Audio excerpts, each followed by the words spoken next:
am I? And furthermore, what do I want? What makes you itch? That's the most important investigation anyone can make. But you don't find this out until you investigate it. So I always ask the question, what would you like to do if money were no object? How would you really enjoy spending your life? Because if you say that money is the most important thing, you will spend your life completely wasting your time.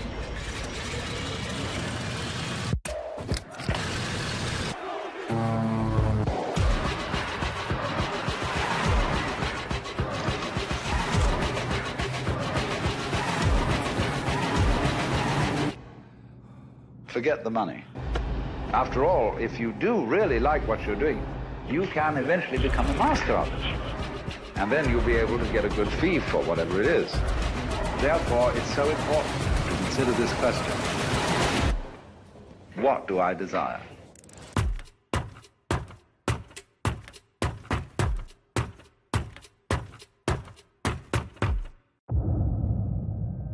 Hey, you gonna do this or what? You gotta do it. And keep doing it. Do it big. Bigger. Hit it. Stepping up. Always take the risk. Don't just watch it. Put your phone down and do it. In position to win. Do it with one hand behind your back. One now. Do it blindfolded. Next. Do it your endorsement deal. Say you shouldn't. Section 43C, no rope swing over canyon dunks. Like what's happening? Do what they say you can. Can you? Because there are those who don't and those who do. Yes, sir. Let's do.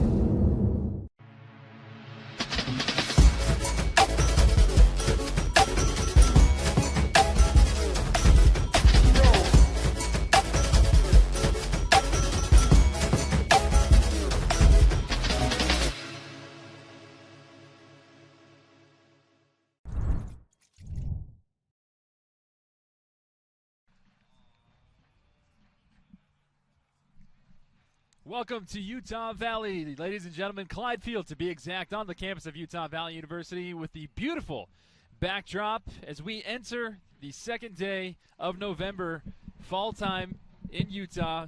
And right now, Utah Valley, the Wolverines looking on to take Western Athletic Conference foe Grand Canyon, the Lopes, to task here at Clyde Field. Brandon Crow alongside Thomas Loomis. Thank you for letting us be a part of your Saturday evening here on the WAC Digital Network. Utah Valley coming into this one after defeating UNLV on Thursday. 3-1 is the final score. That man right there, number 9, rewriting the history books here at Utah Valley. Blake Frischnecht scored his 10th goal on the season. That is the single season record for this school. Utah Valley will be going from left to right as you see it and as we see it in their home whites with the green numbers. And the visiting Lopes of Grand Canyon will be going from right to left as you see it and we see it in their away purples and whites. Thomas, Grand Canyon comes into this game not having won a game since September 28th when they took down Incarnate Word 1-0 at home in Phoenix. Yeah, they've definitely struggled this latter half of the season. And, it's a tough time because that's when other teams are trying to peak. They feel like they've developed a rhythm. And so they make it difficult on every single opponent at that point, especially in the WAC as competitive as it has been and is growing to be. So this is definitely a tough game for Grand Canyon coming in the cold, away game, and a good test for the Wolverines. Definitely a game sitting in second that is almost a must-win for these guys later in the season. You mentioned the cold weather, not as cold as it was on Thursday. Thursday evening, right. The game time temperature was 32. A little bit warmer conditions, but still very cold if you're from Phoenix. Yeah, absolutely. Definitely quite different from playing in the 70 degrees right now or warmer, and hasn't quite turned. But, I mean, early on, this isn't quite cold enough to be affecting your legs, and they'll be flying around regardless. Well, everybody was flying around on Thursday. Right now, Grand Canyon flying around in Utah Valley territory. Grand Canyon now in the box. They swing it in. This one toe poked up out of the box momentarily, but still within Grand Canyon possession. Finally, Blake Frischnick gets a toe on it, trying to find Garza. He does. Both Frischnick and Garza scored respectfully on Thursday. Garza got the goal scoring early in the 5th minute. Here's Garza with some space, lays it off for Frischnick. Frischnick swings it in toward the box, headed away by Grand Canyon. Not sure if that was intentionally or not. Felix now with it for the Wolverines. Felix dancing around the defender. Swings this one into the box again, headed away. Moss with it. Moss cuts back to his left. Too much pace on it. Taken away by Andreu. And quickly taken right back by the Wolverines. There's 2 good chances there by the Wolverines. Unfortunate that they're not able to get that high enough and get that past the near post defender. Does a good job both times being in the right spot to get that out and away.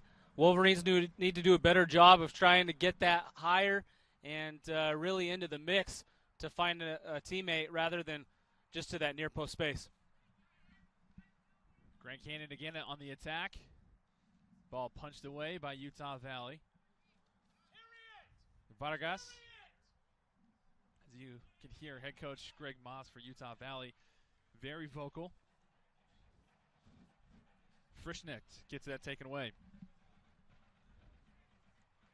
Brown will throw it in. Brown had an assist credited to him on that Garza goal.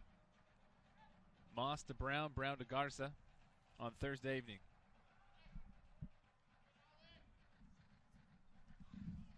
You talk about this game being kind of a must-win, really for either squad. Momentum is key. If you're Utah Valley right now, this is the second to last game of the regular season before the conference tournament in 2 weeks.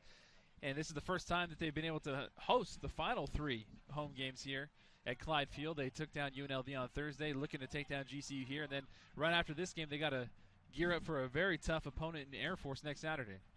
Yeah, you're exactly right. That, you know, it just worked out in their schedule that they had their last few games at home. They need to take advantage of that. They always, you know, tend to play pretty well here at Clyde Field.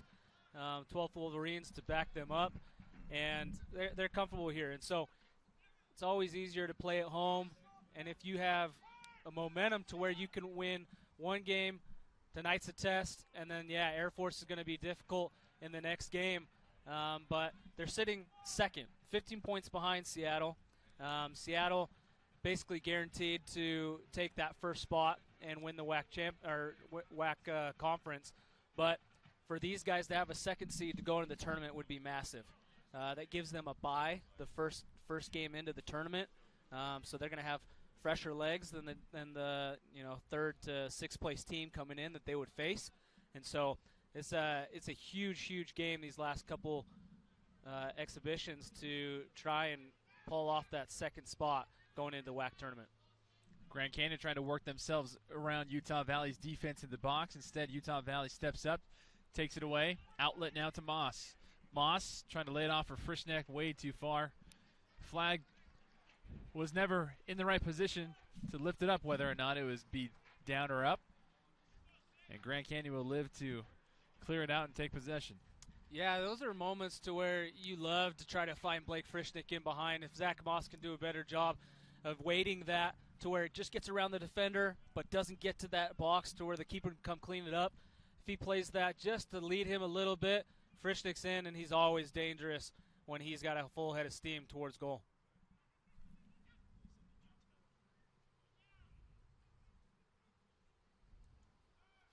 Now we've talked about what this game means for Utah Valley. Now Grand Canyon on the other side. They're on the other side of the spectrum at the bottom portion of this conference. And it's just one of those years for Grand Canyon that we mentioned that they haven't won, Thomas, since September 28th.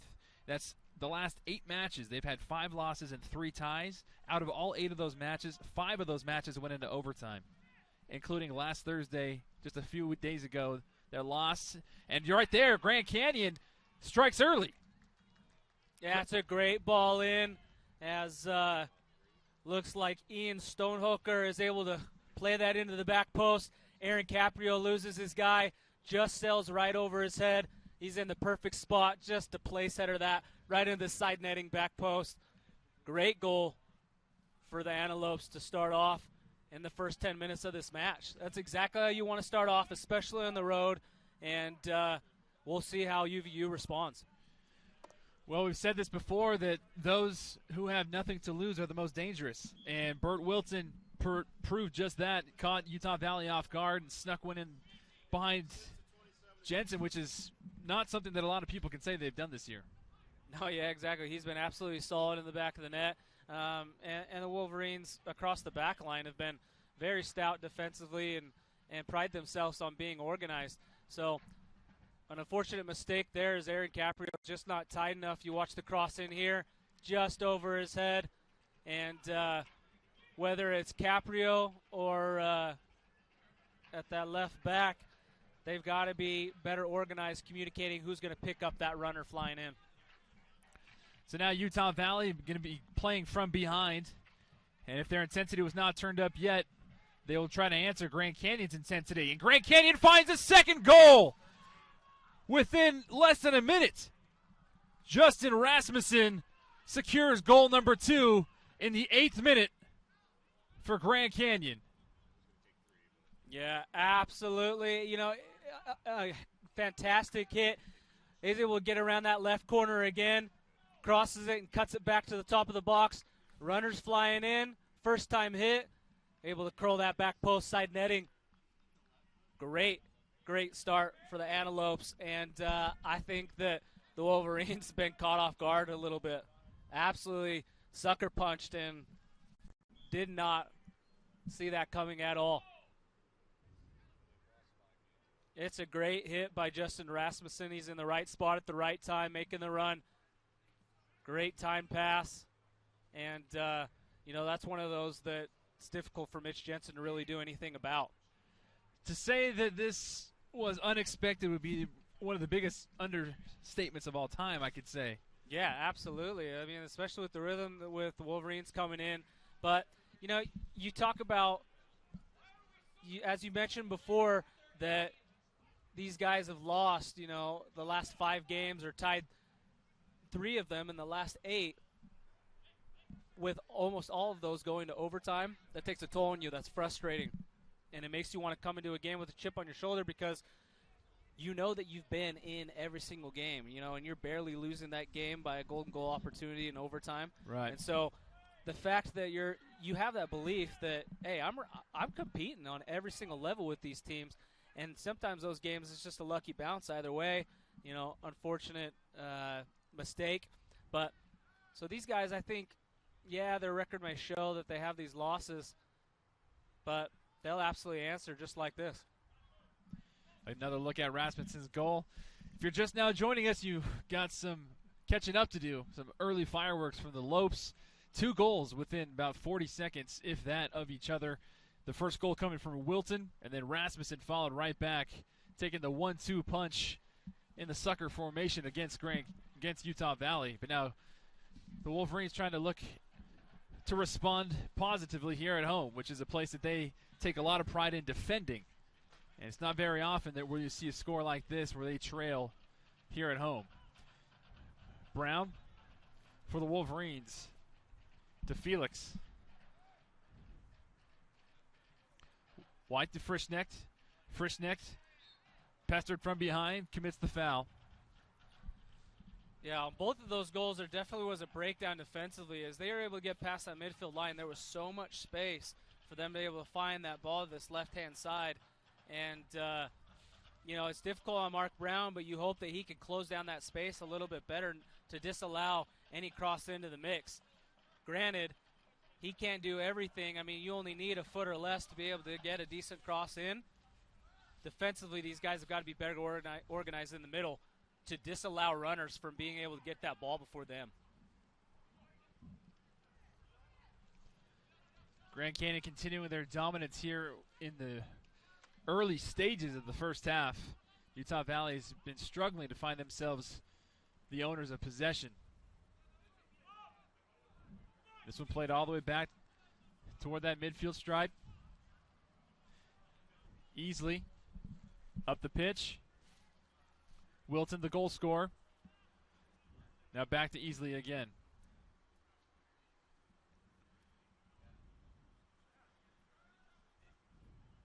Grand Canyon. Fancy footwork, swinging the cross into the box. Not cleared fully. Finally touched away by a Brown for the Wolverines. And Grand Canyon quickly gets it back into play in a very dangerous spot. Making a turn on the end line. Gayton. Gayton up to Day. Day. Swings it outside the box. And nestled deeply in that corner, Amaroli. Last touch by the Wolverines via throw-in.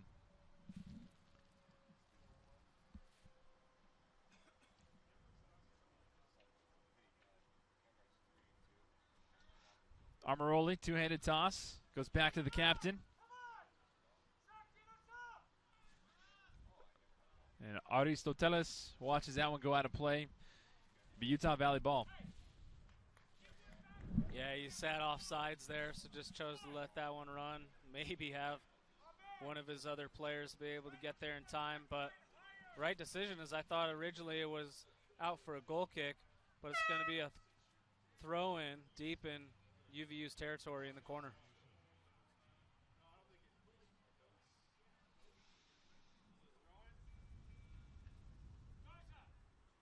Luis Vargas steps off.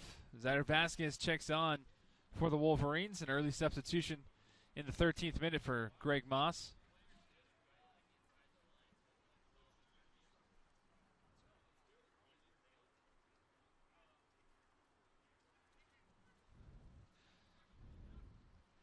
And this Utah Valley crowd stunned at the moment, trailing 2-0, not even 15 minutes into the match.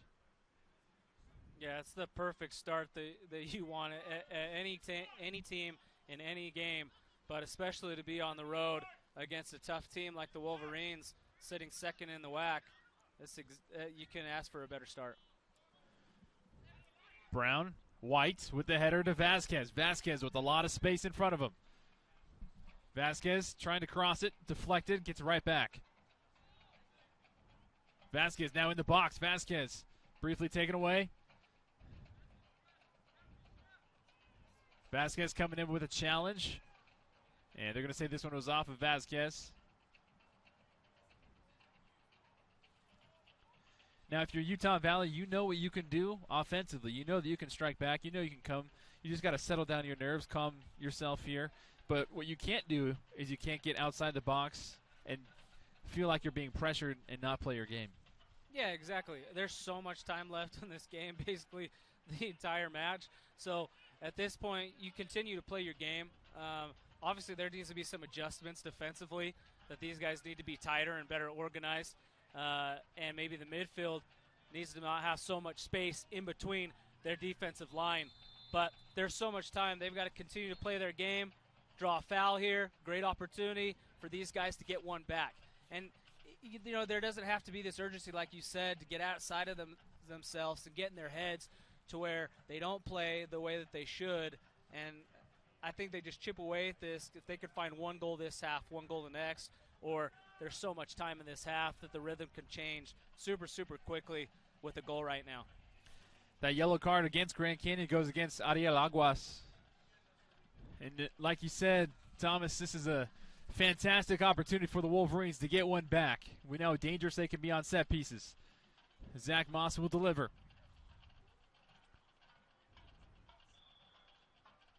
Here's the whistle. In swinger. Not dangerous enough. No, exactly. That's almost a waste of a set piece because you've got all of your bigs, Blake Frischnick sitting back post, Caleb White, and it's hit into the near post, and it's just not high enough. This needs to be put into the mix, back post, 6-yard blocks to really test that goalkeeper, because that's such a hard spot to defend. And when you have that opportunity, and again, it goes short like every single cross has thus far for the Wolverines, it's not going to be dangerous enough. Again, Grand Canyon in Utah Valley territory.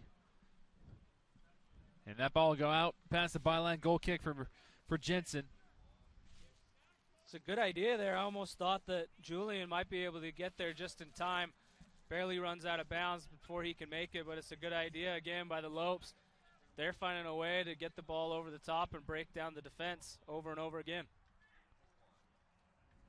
Very impressed with their midfielders and the vision that they've had thus far this game. It's been fantastic, to say the least. Garza, Frischknecht. Frischknecht megs the referee. Gets back to Moss. Vasquez. He's going to take it himself. Vasquez. Searching ball. And Garza, even though he has fantastic speed, couldn't get there quick enough. Yeah, it's a good idea to hit that into the back post there. You see Vargas raise his hand as he just overhits this a little bit for Garza in behind of the back post. Goal kick now for George Sassuris. 16th minute. Again, thank you for letting us be a part of your Saturday evening here on the WAC Digital Network. Caleb White has his way, gets the ball back for the Wolverines. Frischknecht, fantastic defensive takeaway there. Defensive stop by Grand Canyon's Ariel Aguas. And Utah Valley takes it back. White to the near side, Vasquez. And you hear Coach Greg Moss yelling to open it up. Moss with a turn. Has some space. Chips it up in the air for Frischknecht with the header. A little bit too high and over the crossbar. Probably the best opportunity of the match there for the Wolverines. Moss does a great job getting that ball, being able to turn, and finding the big guy up top. Blake Frischknecht rises up, and he tries to put that with pace to where he can try and beat the keeper, but just sells that too high. Wasn't able to get over the top of it enough to be able to drive that into the net. But you see the momentum building a little bit. If the Wolverines can continue this, I think it'll give them, good opportunities, put them in a good spot to find some chances on frame.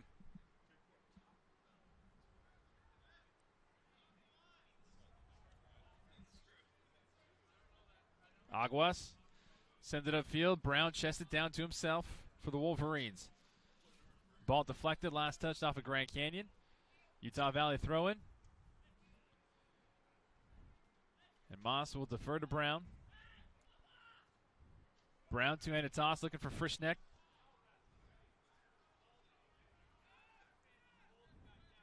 Ahmed Longmire, header in the air. And Brown plays it back to Caprio. Caprio, who did not play Thursday evening versus UNLV. Back in the lineup. Frischknecht with it. Great touch. Frischknecht has some space. Frischknecht trying to lay this one through to Moss. Gets it right back and has another shot. This one wide. Fantastic opportunity there as that ball is played in by Ahmed Longmire. Fantastic ball in. And an even better touch by Frischknecht. So difficult to deal with. That's coming over your shoulder. He has to spin the other way and finds that, brings it down, cuts it in, gets caught up in it, but on the first cross or pass in, falls to his feet, hits that with his left foot, just inches wide of that far post. We know how magical Blake Frischknecht can be, especially here at home. Yeah, he's currently tied for most goals in the WAC right now with 10 goals. So, it just shows what a prolific scorer he is, not for this team, but, across the conference and country. And out of those 10 goals, he has 5 game winners, and that's tied for second in the country. Yeah, absolutely incredible stat. Grand Canyon again inside the box. Mitch Jensen was caught out of position. Luckily, Brown was there to defend. Great turn there by Burt Wilson. Nobody home on the backside to put that one through. But Grand Canyon again showing how deadly that counter can be for them. Yeah, that's a great cross there by Wilson. Is incredible he's able to find that. But, no one back post, but Mark Brown in the right spot. Goal side of his defender just knocks that out of bounds. And that's the second time Aristetoles has tried to find Armaroli. And Armaroli just watches the ball sail over his head.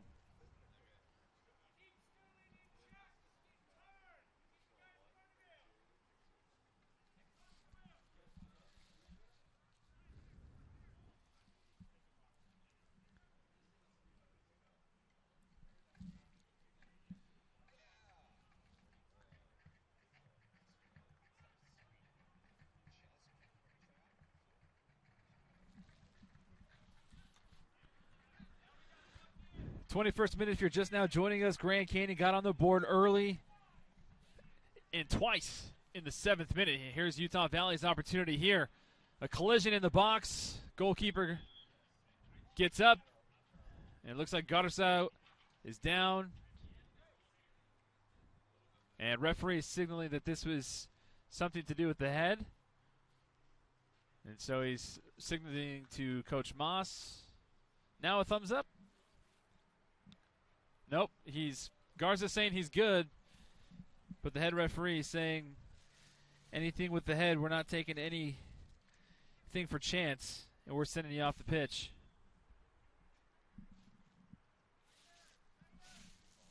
Yeah, I think Garza originally got the worst of that, got in there late, but because the referee made the move to bring on medical staff, he's got to step off for just a second, get checked, and can probably come right back on. Yeah, they're doing a concussion test with him right now, and he's good to go. So Garza waiting in the wings to come back onto the pitch. Right now, Wolverines playing down a man.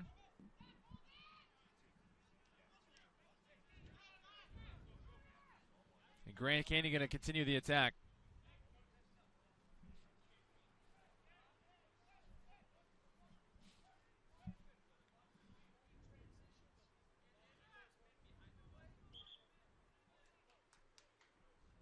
Brown will throw it in for the Wolverines. Just shy of the corner flag. Brown, two-handed toss. Looking for Vasquez, instead headed down by Grand Canyon. Kicked up by Zach Moss and taken right back by Canyon. Easley. Down to the near side. Andreu. And Andreu's pass taken away. Now Moss has it for the Wolverines. Moss. Brown. Brown up the pitch. Vargas gets a toe on it. Excuse me, Vasquez.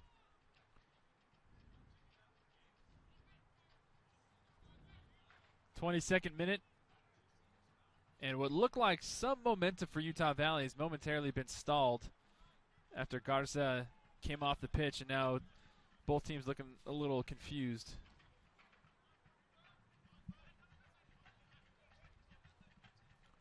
Grand Canyon continued to work as a team with their passing ability here. Grand Canyon now in some space. Solid recovery there from that backside of Utah Valley. And again, Aristotelus pulling out the rug from underneath a couple Utah Valley defenders. Yeah, Aristotelus being one of their most dangerous players of the match for sure thus far. And maybe should have pulled the trigger originally. It was wide open back post, at least to have him hit it with pace and put a test on it. They did a good job of recovering and just didn't hit it cleanly there. Mitch Jensen easily takes that. But, yeah, he's been someone that the Wolverines are going to have to watch out for the rest of this game. Does a great job of finding the ball and then being dangerous with it, whether he's finding a cross back post or creating some type of chance. Utah Valley earns a corner on their side of the pitch. Zach Moss will do the honors. Utah Valley still looking for that first goal. In the box still for the Wolverines. Kicked and just shy as it shakes off the side netting. Looked like Caleb White was the one that pulled the trigger. Yeah, it falls to his feet. He's able to hit it with his left foot right on that back post.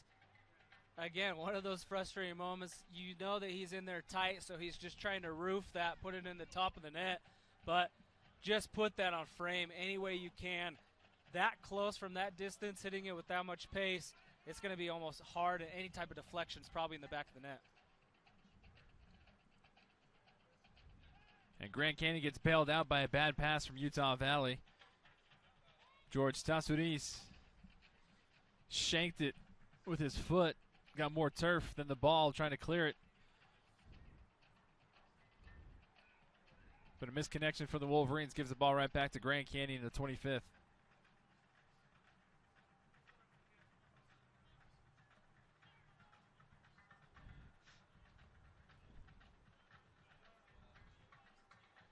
Longmire weaving his way. Peniston John. Caprio. Garza with the touch, trying to make the turn. Instead, gets taken away. Peniston John steps up and wins it back for the Wolverines. Frischnecht in the center circle. Now to Moss. Moss gets taken away by Grand Canyon. Frischnecht stepping in, laying his shoulder down. Foul's called. And a little frustration there from Blake Frischnecht. Yeah, I think so, just because that's 2 touches in a row that the Wolverines should keep the ball. That should be swung pretty easily. It gets away with them. Down 2-0. No doubt that there's some frustration from himself and his team.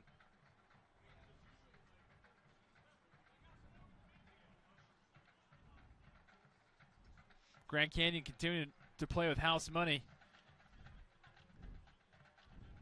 More optimistic strikes, and why not?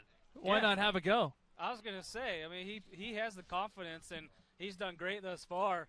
It looked pretty decent, just caught the outside of his foot a little bit, wasn't able to connect cleanly enough to put it on frame, but I think that's just a fraction of an inch of an angle on his foot, and that's going towards the net. Aristotelus, Blake Frischnecht, trying to jockey here for bravado on the pitch. Aristotelus and company right now up 2-0, but here's Mark Brown, Utah Valley. This one gets past the keeper, still on the ground, and luckily that took a deflection off of his own teammate. And Tassouriz was able to gobble that thing back up, hit the backside of, I think it was Amaroli. Yeah, great ball in by Mark Brown, floated into that back post. Garza's trying to get there, gets flicked on, and very fortunate that as that came to the back post, it just falls right off the right back's foot back to the goalkeeper.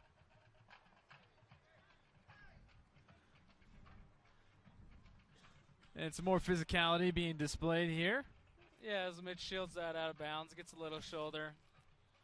Nothing serious, but enough that the referee wants to give a talking to. Bert Wilson, the goal scorer. Yep. Just wanting to let Mitch Jensen know that he's still there. Yeah, exactly. He wants another one.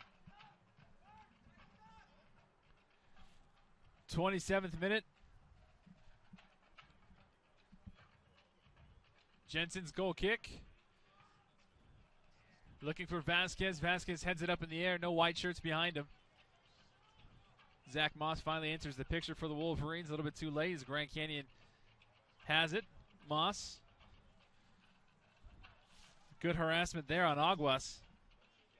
You don't want to foul here. He's not going anywhere. And Moss somehow was able to win that one back and draw the foul. Fantastic discipline there from Zach Moss. Yeah, really good job, because a lot of times when you got your back on a defender, any type of push, any type of bump you get, of course you're going to then fall forward, draw that foul because it's such a tough spot to get out of in that corner. Moss does a great job staying disciplined, like you said, not throwing his body into him, not giving any type of call for the referee. Actually is able to do a nice job finding that ball, stealing it back, and he's the one that draws the foul. Fantastic piece of skill I was never able to do, and that's why I have a headset on. But I can only admire it. Now can they get this ball into the mix rather than near post is the test. Moss swings this one in, headed up in the air by Grand Canyon. Garza was trying to kick it out of the air. Instead, it goes all the way back to Brown. Brown trying to swing it in toward that near post for Frischnecht. Instead, Peniston John. Watch it goes out of play, and he'll take a throw in.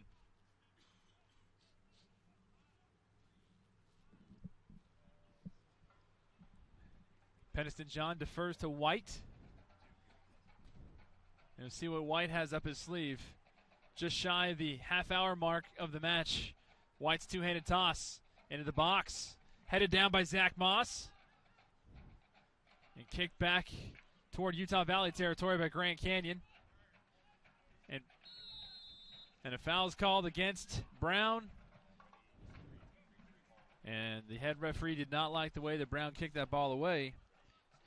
Well, Brown wraps both his arms around him.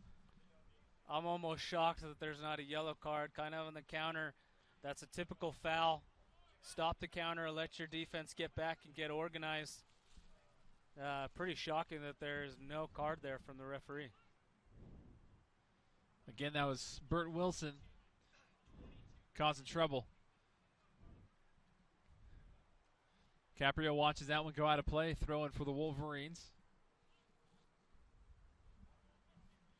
And a substitution about to come on for Grand Canyon. Waiting in the wings is Will Clark.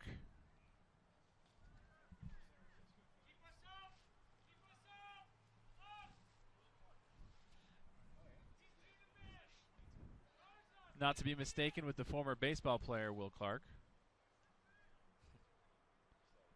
Moss. Moss again with the header. Frischneck trying to get position, and a foul's called against Utah Valley.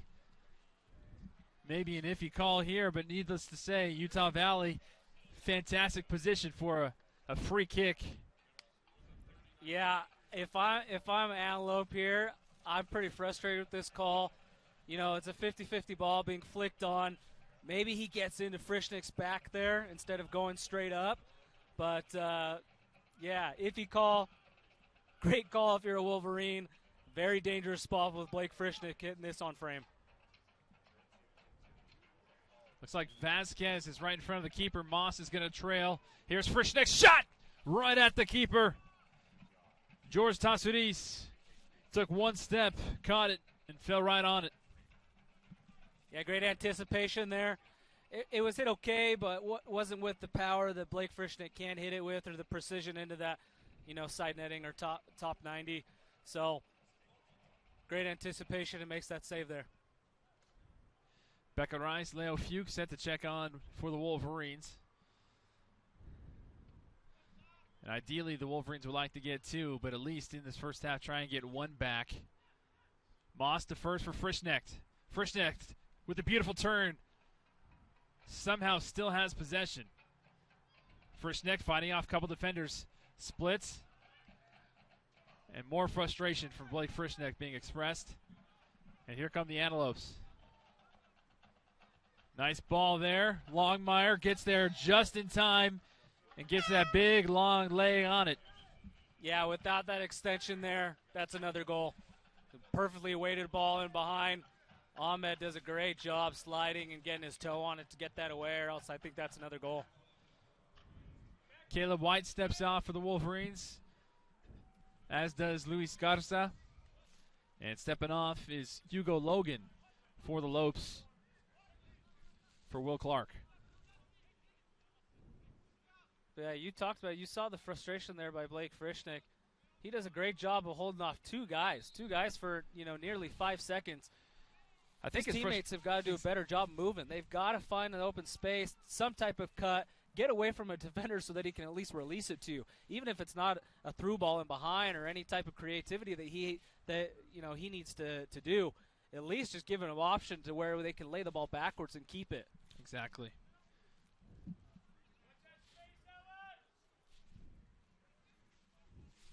And the ever-dangerous Pambos Aristotelus stands over the ball. Swung it toward that back post. Jensen snagged it right in the air before it could get there. Good anticipation by the keeper.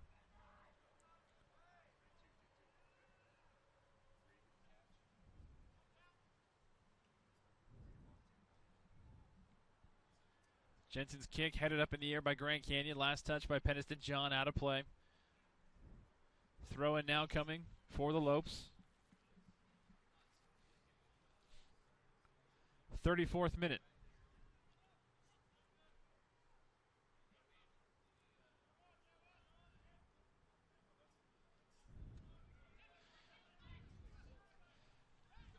Aristotelus for the Lopes. Up the field. Gayton. Gayton taken away, but fell right back to Aristotelus.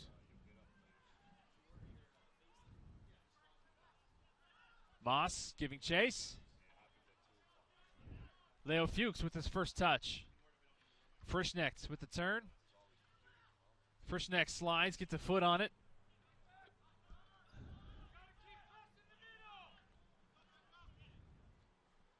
Brown, 1v1 with Gayton. Brown, solid defending with the takeaway.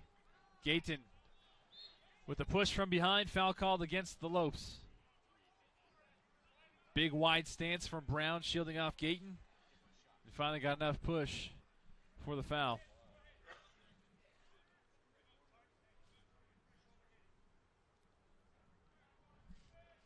About 10 minutes left here in the first half.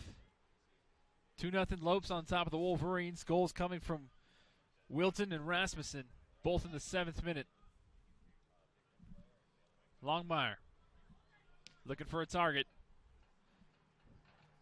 Headed down by Frischneck. Leo Fuchs in the box. Can he get there to keep it in play? Cannot.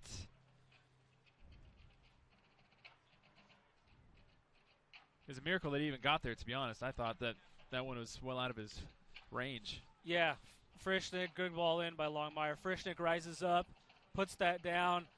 Yeah, you hope that Leo, it's difficult when you're running in like that, but to have a softer touch, but yeah, it gets away from him.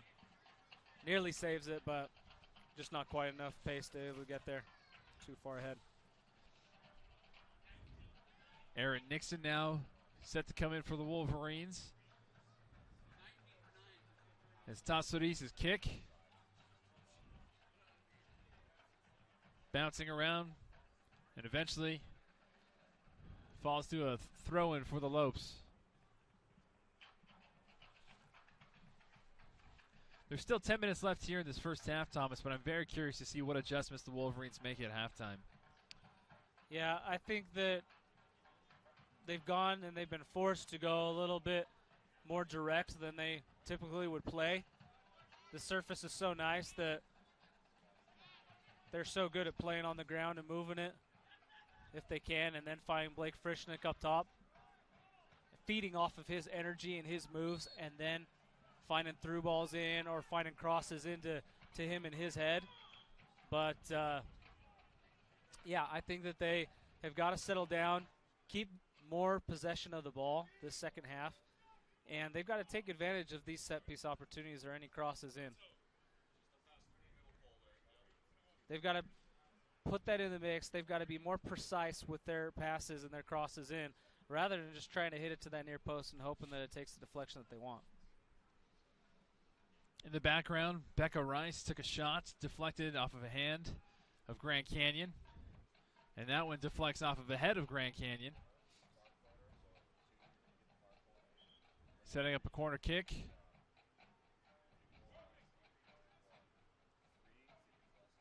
Nixon will stay. And finally he's being whistled onto the pitch. Greg Moss throws his hands up in the air as to surrender to the official. And Nixon comes in for Frischneck.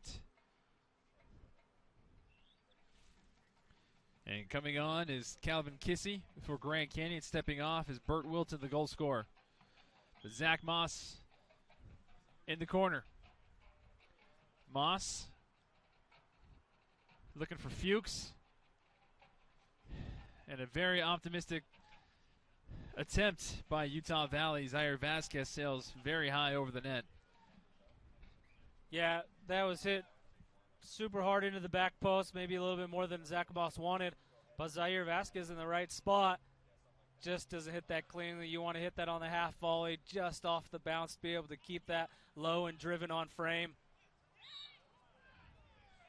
And another foul called against Grand Canyon, against the freshly subbed Calvin Kissy.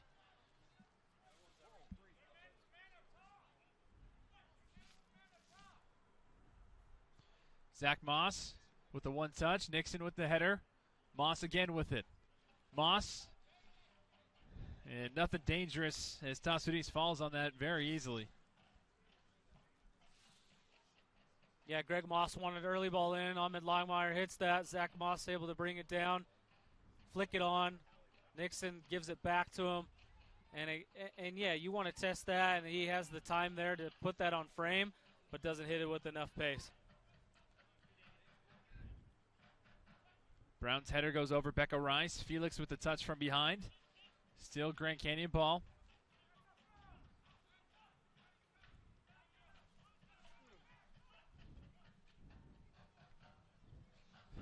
Near side are the Lopes and Austin Day.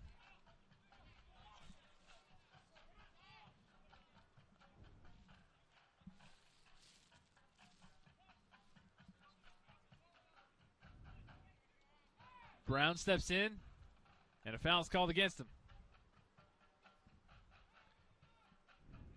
Free kick pending here. And Aristoteles coming over to do it.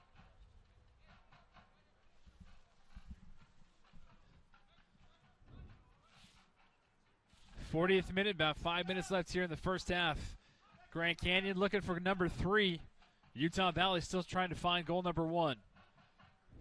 Aristoteles swings it toward that back post. Jensen rises up amid the pack, snags it out of the air.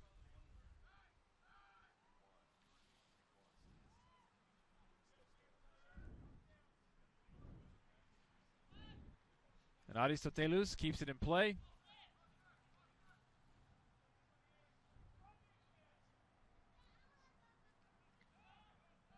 You see too much of this in the game. I think that Wolverines down 2-0. They're looking to push a few more of their guys as high as they can, right? Create any opportunity of a pass, of a way in behind that they can find a shot on goal. What's happening, though, is then once they lose the ball, there's so much time and space. And we've watched it time and time again here down the line, especially this left-hand side is where a lot of the Lopes ball's been played. They haven't gone to that right side very often, but they've been very technical and good on this side that, yeah, they'll look to counter quick. If the opportunity's there, they'll find that ball in behind and try to get an early cross. But if it's not, they have the patience, and a 2-0 lead allows this for you to have patience to just keep the ball. The Wolverines are arriving too late defensively, though. Every time that the Lopes are able to get this ball down this left-hand side, they've got 2 or 3 touches or 2 or 3 seconds to be able to, find the touches, look up, and find the pass that they want to. Wolverines have got to be tighter defensively in the second half if they want to find a way back in this game.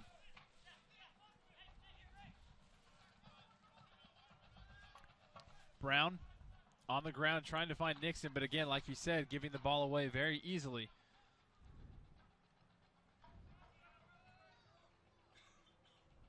Caprio rises with the header. Peniston John, Leo Fuchs. And Fuchs quickly, surrounded by defenders, loses it back to Grand Canyon. And the purple and white right now are just having their way with Utah Valley. Good ball on the ground to Moss. Moss onside, flag stays down. Moss takes a deflection in the air. Felix. Back to Moss. Moss trying to make the defender instead. Deflects off of Austin Day, goes out of play. Quickly taken right back in. Felix. This is deflected. And Brown.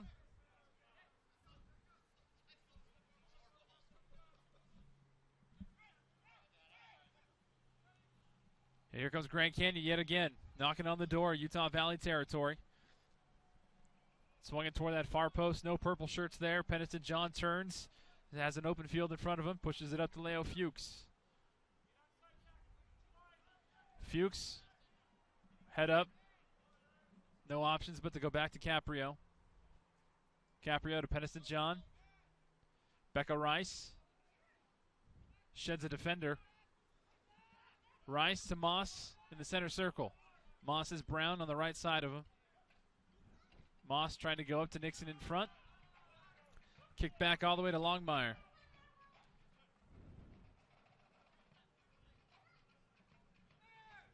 You don't usually see a lot of visible frustration from Utah Valley, but tonight you're seeing all sorts of it. Nixon in space. Nixon inside the box. Nixon with a shot trying to go up top corner. This one rises over the head of Tassouris. Not even able to make a play on it is Tassouris. I was just going to mention how high their line was sitting. They kept stepping higher and higher and higher, and that allowed so much space. You have one little 1-2 right there. You're in behind. It was interesting how high their back line was stepping in the last couple of minutes of this game. So absolutely missed opportunity there. Nixon has got to put that on frame. Make the keeper make a save. That's been, one of the number one rule as a forward. Just put on frame, make him make a save, or at least cut that back to Zach Moss. That's, I think, flying into the top of the 6. Could be a tap-in opportunity for the back post. Again, missed there by the Wolverines. A game that could be 2-1 right now going into half. And here come the Lopes. Still 20 seconds left. Grand Canyon in the box. This one's going to go wide. Goal kick.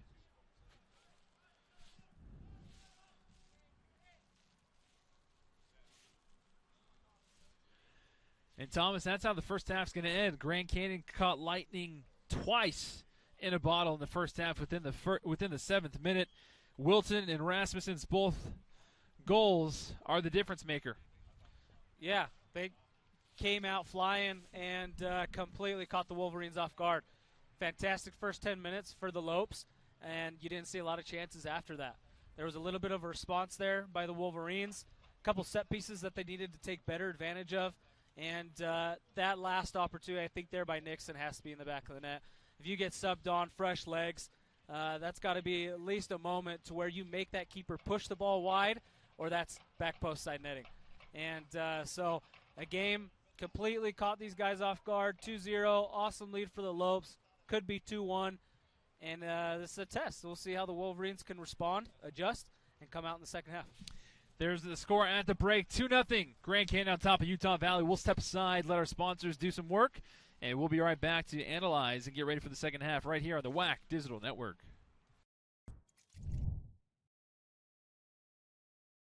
How does Costa Vida create the ultimate sweet pork burrito? We start by following our award-winning recipe, one that calls for everything to be made fresh, from scratch every day. Like our beautifully braised pork, seasoned beans, savory sauces, and delicious cilantro lime rice. Even our tortillas are cooked to order. It's a difference you can taste. Treat yourself to the ultimate sweet pork burrito, only at Costa Vida.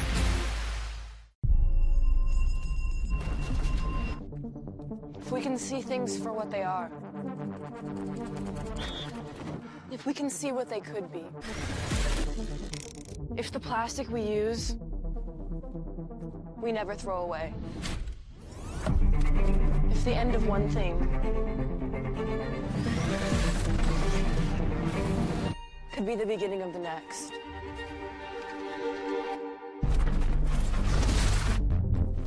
If we know that less can create more.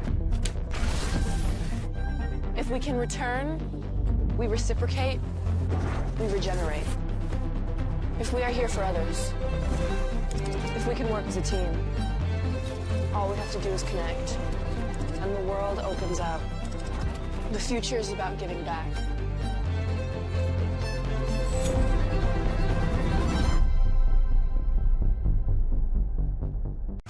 To national championships runs through NCAA.com and the NCAA Sports app. And whether you follow one college team or all of them, it's never been easier to get the content you want all in one place. With live broadcasts of multiple championships across all divisions. With exclusive access. Ready to go? And highlights for every single championship.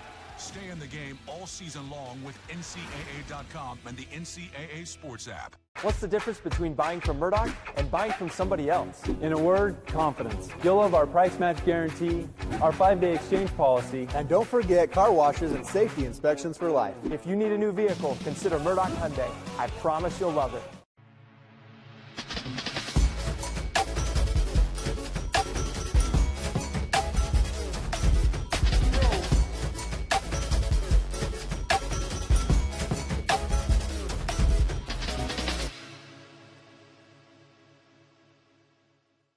Thinking of buying a home?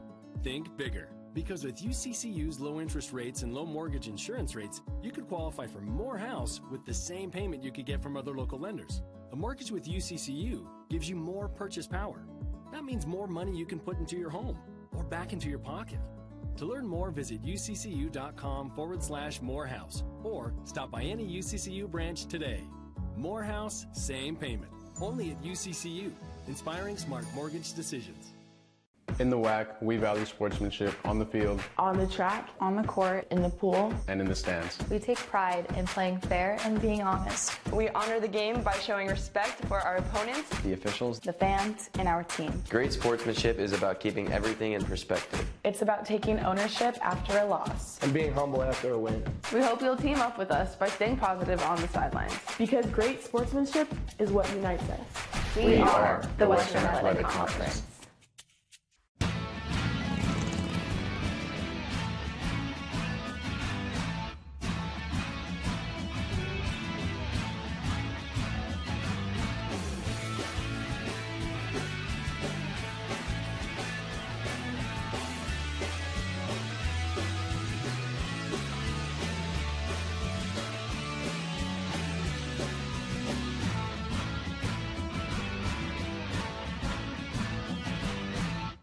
Make some noise!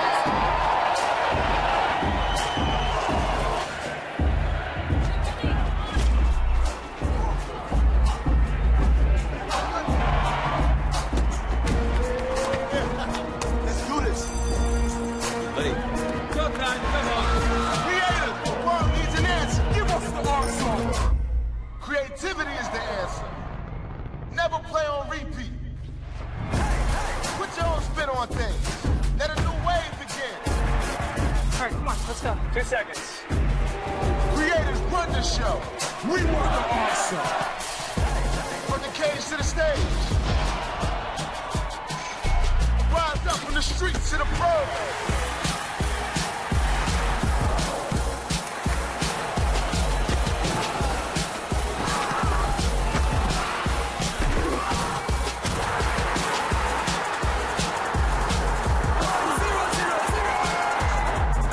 So much. Creativity is the answer to a world divided. Tear down those walls. Make worlds unite. Flip the script. Rewrite the rules. Creativity is the answer. Now over to you.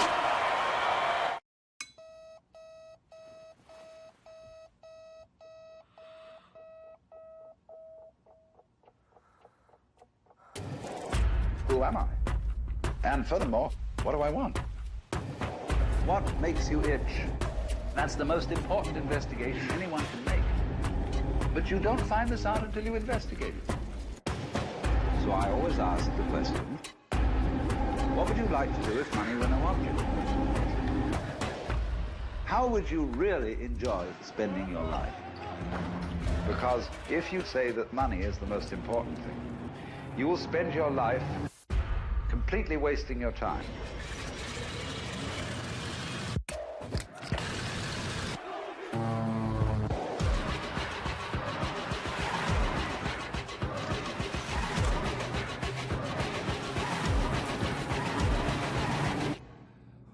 Forget the money.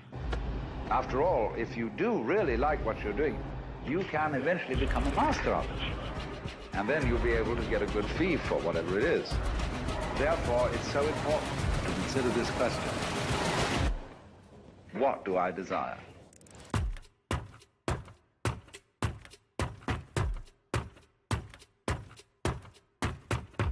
The latest from KSL 5 News, including breaking news as it happens, and all your favorite KSL shows, ready to watch anytime. Download the free KSL app right now on all your favorite devices. You only need to answer one question.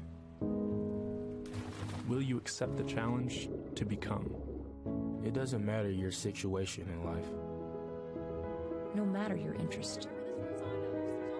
Whether your first choice or second chance.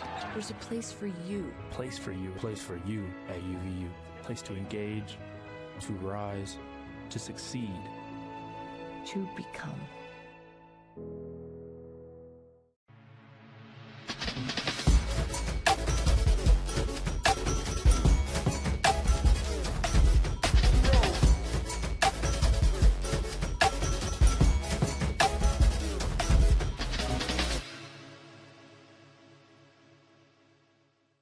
What's the difference between buying from Murdoch and buying from somebody else? In a word, confidence. You'll love our price match guarantee, our 5-day exchange policy, and don't forget car washes and safety inspections for life. If you need a new vehicle, consider Murdoch Hyundai. I promise you'll love it.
And welcome back to Clyde Field, Utah Valley University. Game between Grand Canyon, Utah Valley University, and Grand Canyon coming out with the stunner this first half, 2-0. Both goals scored in the first 10 minutes of the match. And I would say no one saw this coming. And it'll be interesting to see how the Wolverines can respond here in the second half. Sitting at that second place spot, this is a big game and almost a must-win. Any points are necessary and needed going into the WAC tournament with only 2 games left. Seattle is definitely sitting in that number 1 spot, is going to take first place and take that number 1 seed. It's a fight for that second and third spot, and that other second place team will have a bye into the WAC tournament, which will be huge for that team.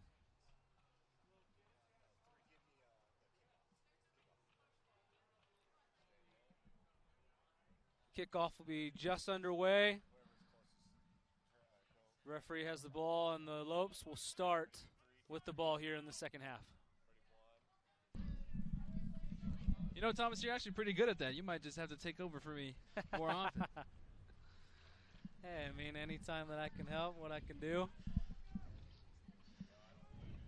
I'm here for it. So as we left, the parting words that we had for each other at halftime, we're talking about the changes that need to happen, and I think you can sum up Utah Valley with what they need to do is capitalize. Yeah. I think that's probably number 1 in my mind, is that they have got to capitalize their opportunities. They had 4 or 5 chances in the first half where 1, absolutely, if not 2 or 3, needed to be better handled. There need to be better touches. There needs to be more precise passing. And second, they have got to be more stout defensively. There can be 0 opportunities here in the second half for the Lopes as far as the Wolverines are concerned if they want to get back in this game. And we switch up the field. In this second half, Utah Valley will be going from right to left as you see it and we see it, and Grand Canyon going the opposite direction. And a foul's called on the opposite side. A throw-in pending for the Lopes.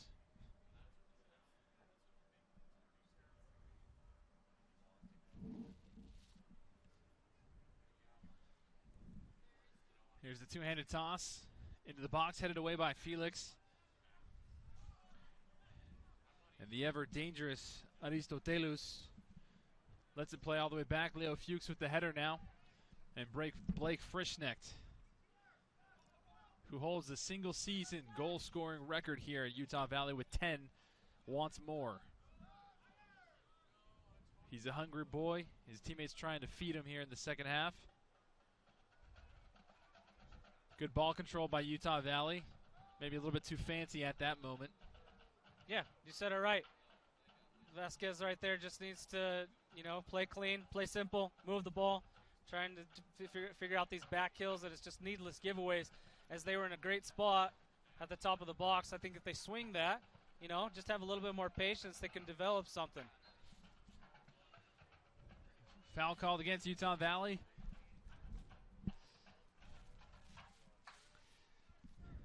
And some stats for you after the first half. Both teams had 2 shots on goal. Utah Valley had 2 corner kicks. The Grand Canyon's 1. The only difference is that Grand Canyon's 2 shots on goal went in the back of the net, and Utah Valley's didn't. Yeah, I think one can argue that those 2 chances were definitely better for Grand Canyon, and they were hit right. They were hit exactly as they should be. Back post side netting. Really nothing that Mitch Jensen could do there. Fuchs to Frischnecht. Frischnecht switches up the field. Brown with it. Leo Fuchs calling for it on the left-hand side. Brown dodging a couple defenders, still has it. Brown slides this one into the box. Last touch by Grand Canyon. Nobody on the backside in white and green at all. And the Lopes galloping forward.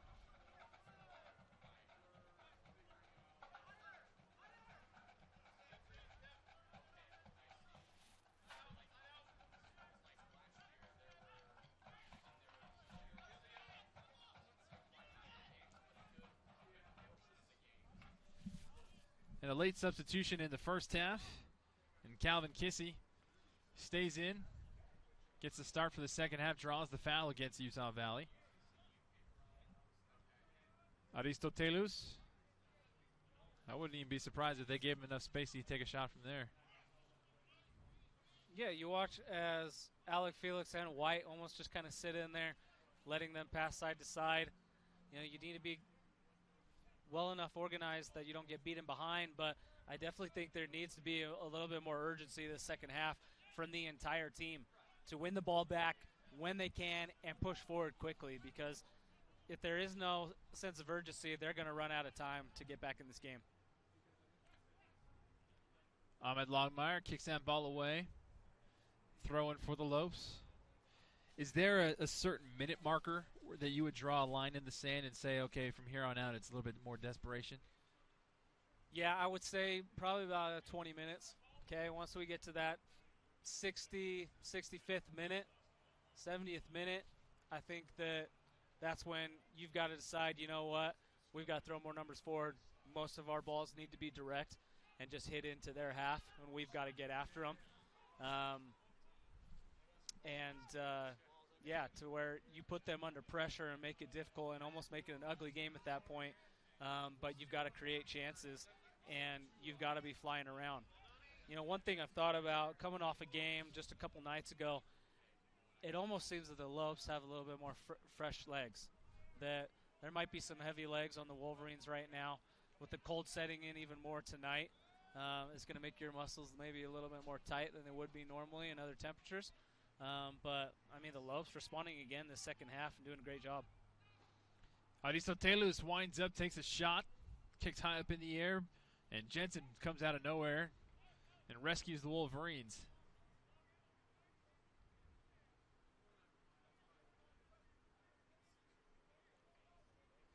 I don't know if there's more recovery powers in the Antelope juice than Wolverine juice. But they, on Thursday, had that overtime game against Air Force. 4-3 was the loss. UNLV here was decided in regulation time. Grand Canyon again, a swing and a miss, this time by Fissy in the box. He somehow was able to get it right back. Longmire to spin in the turn. Whistle's called. And be a goal kick coming from Jensen.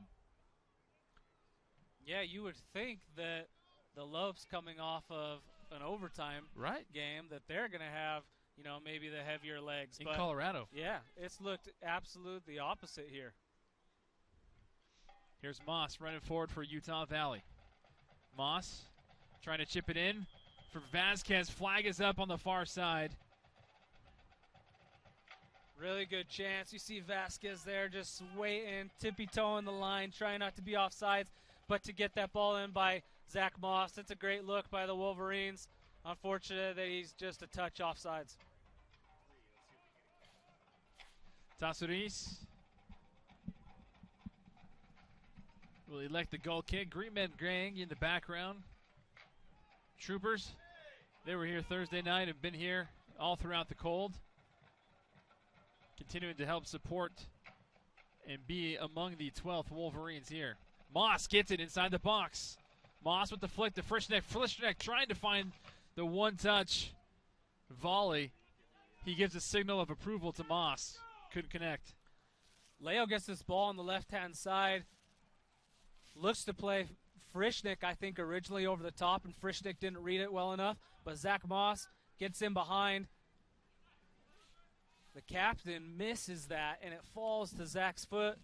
He tries to flick that on to Frischneck. I think Frischneck could have brought that down and done what he does best and go at a player and find and slot that in the net. Tries to hit it first time, just completely goes off the outside of his foot and out of bounds. 54th minute, Zach Moss again with it. Slides it through to Frischneck. Frischneck, you heard the verbal frustration there from Zach Moss, knowing that he had Blake Frischneck there. Yeah, that's a great spot for Frischneck to be able to get him behind. Waited too hard, and that's been the story of the match. Is that there's been these few opportunities that these guys develop, and the composure for that final pass just has not been there.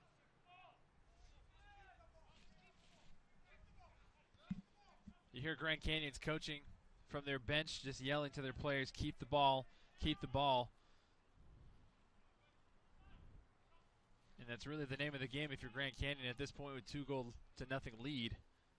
As this one flies over Mitch Jensen's head, out of play. And not too far off either. I think that only a couple feet wide of that back post. But yeah, if you're Grand Canyon, there's no need to force anything at this point. You have no pressure. You're up 2-0.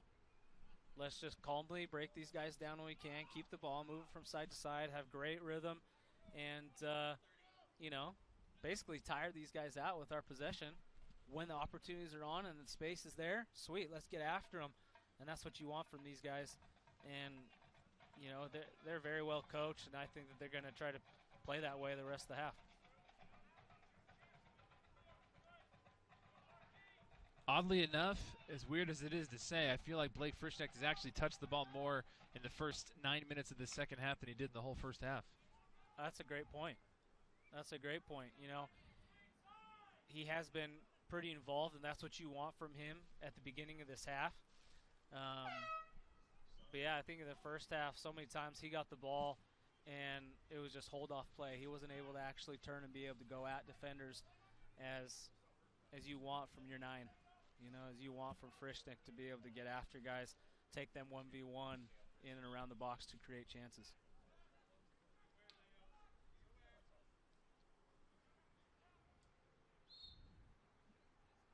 Caprio with the defense. Fouls called offensively against Grand Canyon. Jensen sets up for the goal kick. Gets it where he wants it on the line. Just above the line.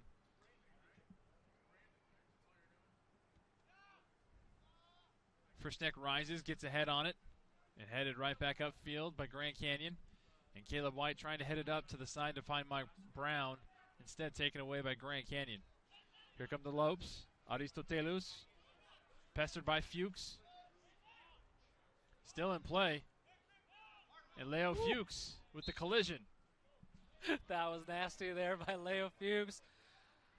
Throws that rake right through for the nutmeg and draws the foul.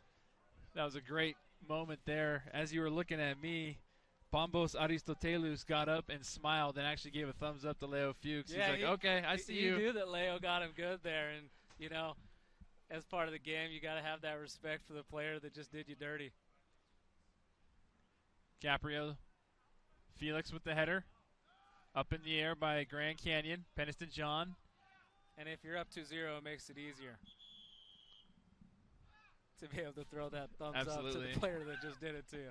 If you're down, maybe it's another story.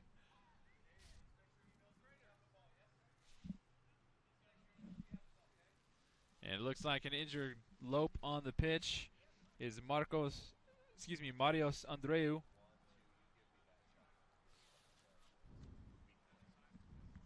Clock is stopped. Andreu gets up. And some frustration from Grand Canyon now. Andreu having some sweet words of affirmation for the official as they walk together to the side.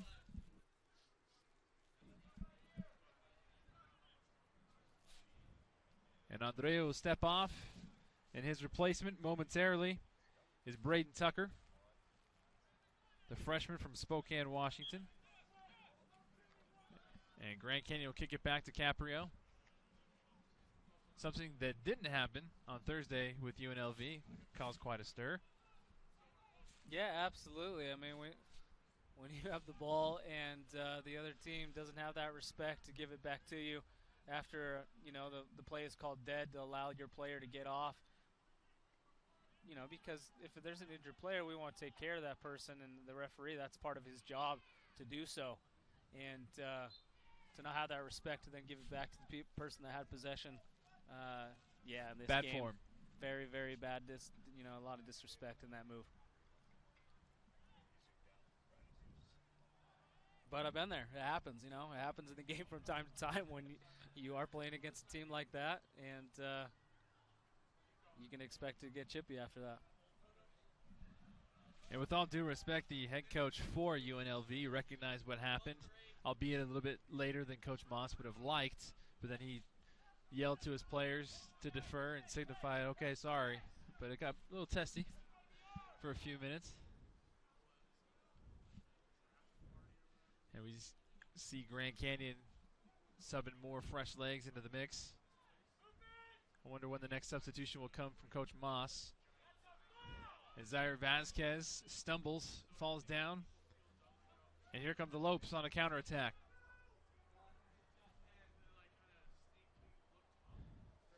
And this one goes off of the post behind Mitch Jensen. So about a 35-yard field goal, shakes off the post, is no good. Yeah, Zaire Vasquez, great job and incredible job of keeping the ball, beating and getting bumped by 3-4 different players. Then gets pushed from behind, no call. Obvious frustration by Greg Moss and Zaire Vasquez and his teammates. Hugo Logan and Marlon Antondo step onto the pitch for Grand Canyon, and stepping off to the pitch is Tyler Hughes and Will Clark. Frischneck draws the foul for the Wolverines.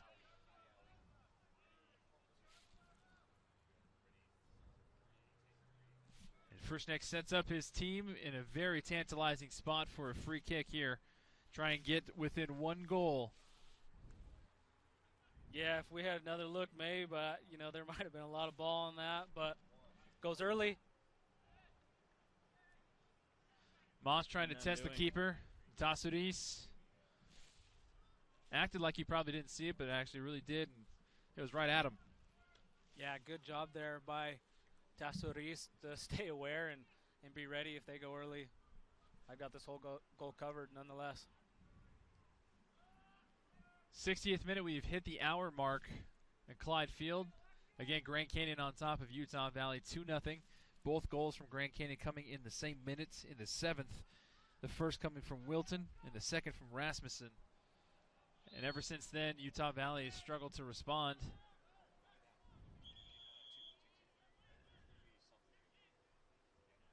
And Caleb White's going to have a discussion with the official.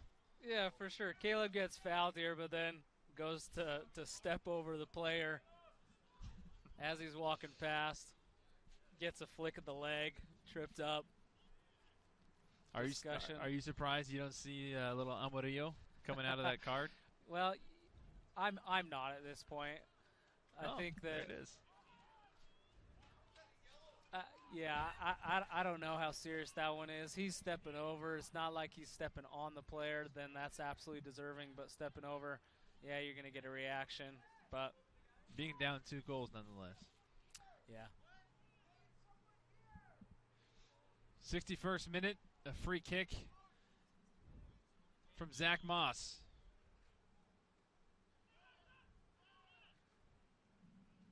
Moss looking for White. White with the header. Tassoudis gobbles it up in the midair. Felix and Fuchs were crashing. Zach Moss wins it back. Goes down. No fouls called.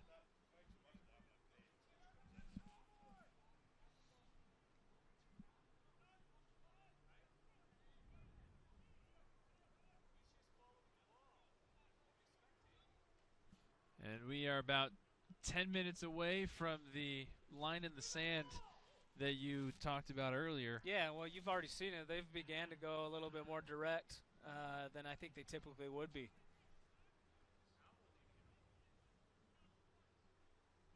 Mark Brown trying to find somebody to help. Moss coming in. He goes over to Leo Fuchs. Fuchs with the tap.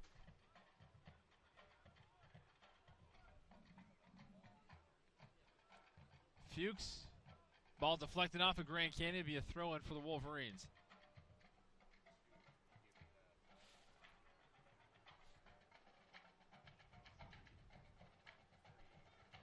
It's not like Utah Valley hasn't had any set-piece opportunities or anything. I mean, they've had plenty. Yeah, definitely. Here's another one here with the two-handed toss. Caprio with the light header. This one headed into the back of the net. Peniston John gets one right back for the Wolverines. And you just said it. They've had their opportunities and set pieces, because basically this long throw-in is a set piece that acts as a corner. Ball into the box, you throw your big bodies. Obviously, Peniston John here is the one that finds the goal. He lays his body on the line, and these guys collided heads as he put that in the back of the net. You see Peniston John holding his, as well as the Lopes defender. You hope that he's all right. Here's the flick in, goes for it, and ooh. Nasty collision. You see that, forehead to forehead. He wants to go celebrate, but is feeling some pain at the same time. And the Lopes player, I think, definitely might have got the worst of that as he turned into it and gets almost a headbutt. Here's the replay again. Turns to find the ball and just gets drilled.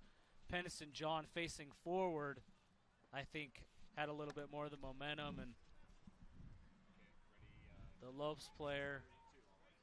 And it looks like the player that was that collided with Sterling Peniston John was Ariel Aguas,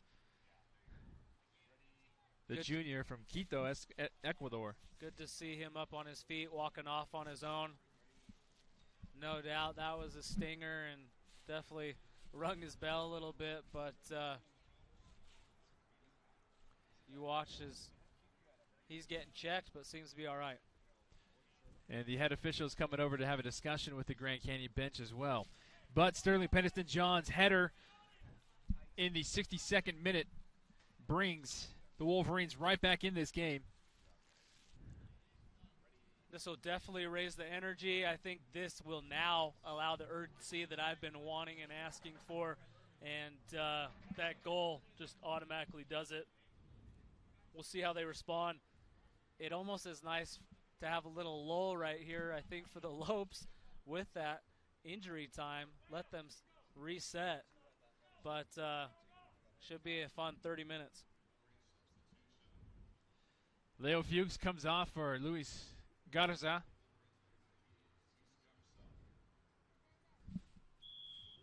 So 62nd minute. Buckle your seatbelts, folks. A little less than a half hour left, and I have a feeling that was not the last goal that we were going to see here tonight. Yeah, the Lopes will definitely want to find one more, extend that lead, make sure that they've got a safe win. And Wolverines, they're going to try to respond and find an equalizer.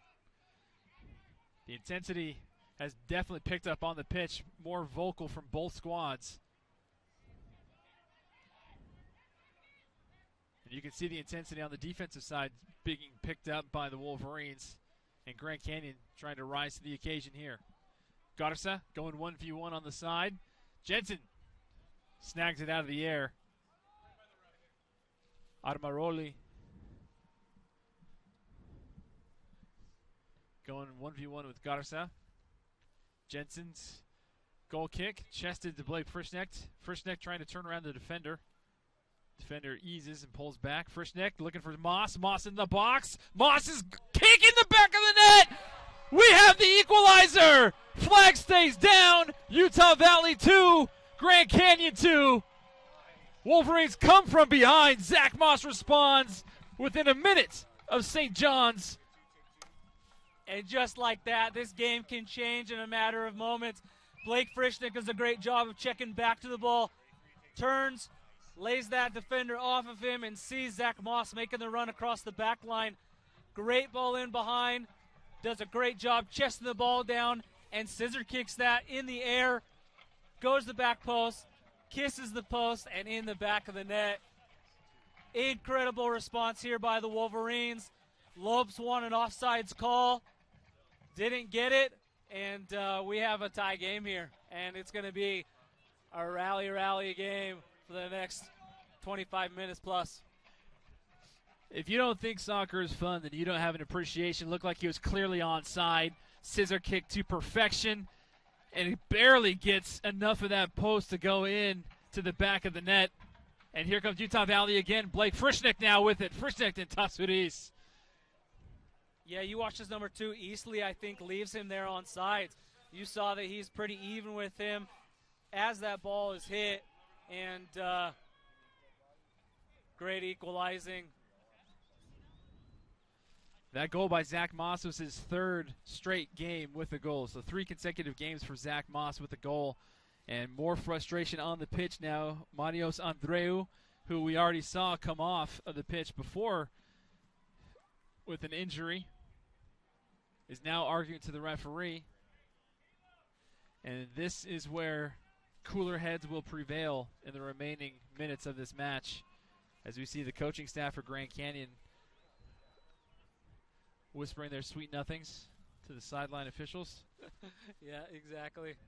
You know, as this game goes on, it's only going to get more and more intense, and so you can expect some physical, chippy play and a fight for the win, fight for whoever's going to find that game winner here.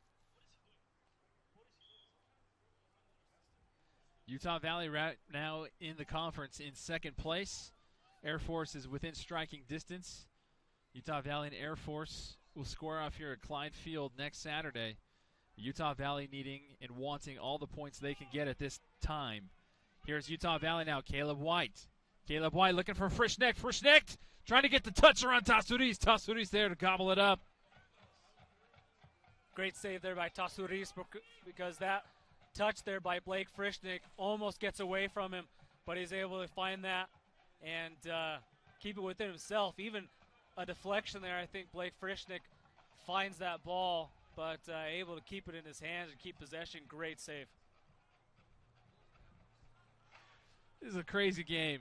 Grand Canyon scores twice in the same minute in the first. Utah Valley scores twice in the same minute in the second. 2-2 here at Clyde Field, 65th minute. Oh, this is fun. Yeah, you said it. You know, this is why it is the beautiful game, because so much can happen in a matter of seconds. You know, sometimes there are these long lulls in the game without a lot of action, but you blink and the whole game can change. I blinked when Zach Moss hit that shot, and I thought for a quick second there was a hesitation because I didn't know if that was actually in the back of the net or not. As we take another look at it. Great job by Zach Moss, chested it down and finds the equalizer. I love the look that he gave his teammates. He's like, hey, guys, I did it again. You know, he's feeling good. He's feeling confident. 3 goals in 3 games and a nice rhythm.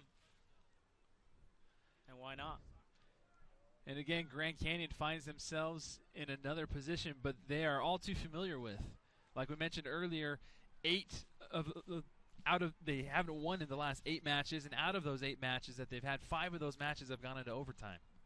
Yeah, that's got to be so tough as a player and, you know, as a coach. This is your job, and the fact that you feel like you're putting your team in a good position to win games and be in every single game, be in 5 games to where you only lose by 1 goal in overtime, that's tough.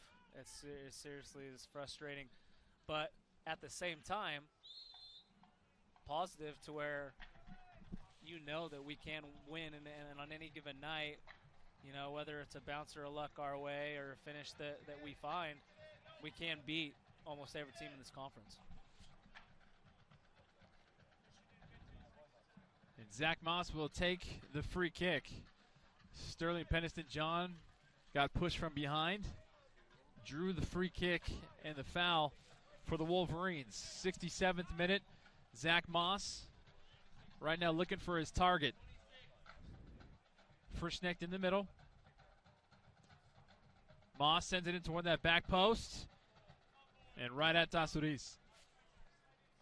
Yeah, I think that's hit a little bit too far into the middle than he would have liked. He wanted that a little bit more far post, make it uncomfortable for the goalkeeper to come out and make that save, but easily into his hands.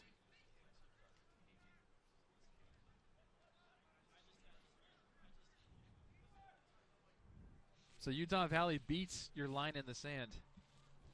They scored 2 goals within the minute and all tied up. And Utah Valley looking for more. Grand Canyon now on their heels. Tasuriz doing a fantastic job to keep it just 2 at the moment.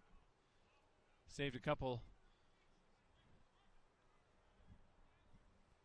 And a couple more substitutions set to come in for Grand Canyon. One of the other captains, Ariel Aguas, who collided with Sterling Peniston-John when he scored his goal. Had to step off because of the head injury, and another foul called against Caleb White. If this was basketball, he'd be getting pretty close to fouling out here. Yeah, I think you're exactly right. It's just unnecessary there by Caleb White. We talked about that discipline before. You fly in with a guy with his back towards you, in between you and the ball. You can't go in with your two hands. The referee's going to call that every single time. And again, it's frustrating as a player and a fan because it's needless. He's not going to go anywhere. He's not being dangerous against you. He's got his back turned. You're putting him under pressure. Make him beat you. Make him beat you and do something, special at that moment to get around you or play his keeper to get out of that situation. But why not try to pin them in defensively, try to win that ball back instead of giving them the easy way out in a foul to clear it out of their half.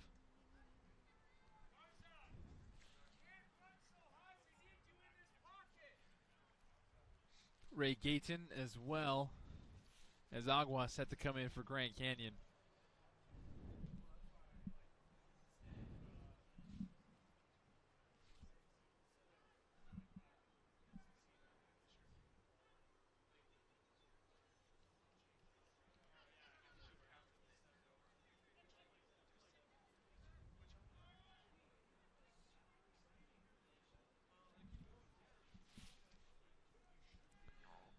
Headed away there by Utah Valley.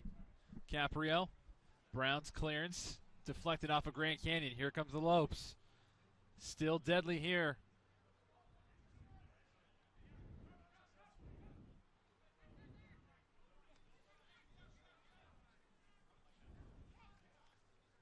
And Utah Valley looks into having the ball come to them, but then kicked out of play by Caprio. Caprio puts up his hand saying, "My bad."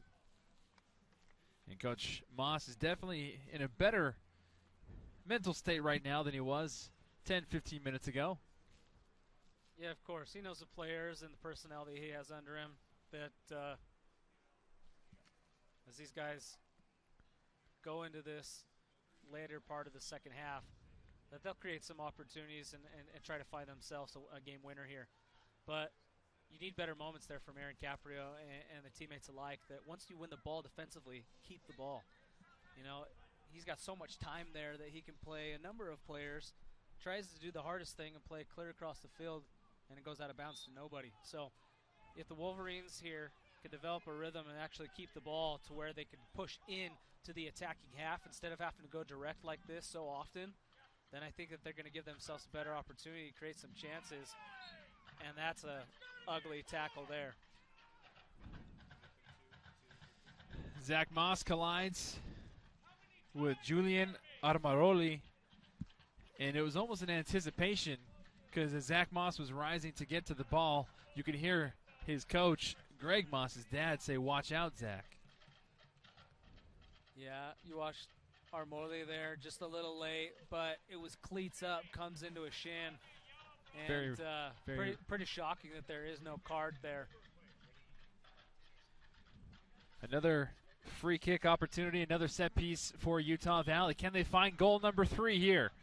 Zach Moss goes to the outside, headed back in, deflected off, not quite enough, however, by Caleb White. I don't think that's the spot that he wants to play or it needs to be played. I would say that's got to be more into the mix.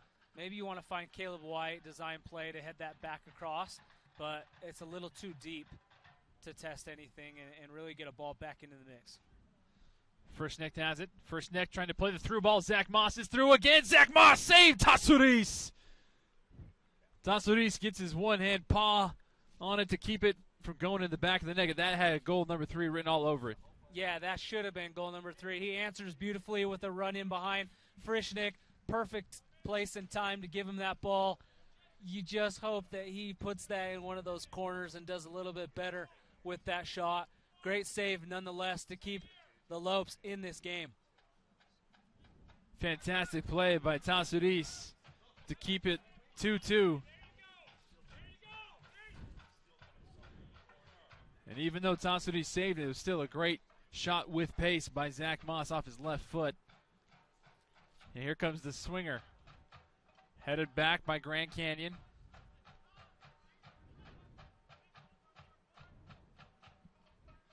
And so far, the only successful set piece that they've had was a two-handed running toss. Not any free kick.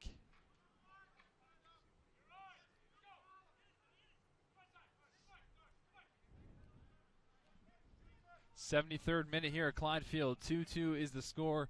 Grand Canyon scored as we take another look at that shot. Moss trying to go top shelf. Tasoris saying not today.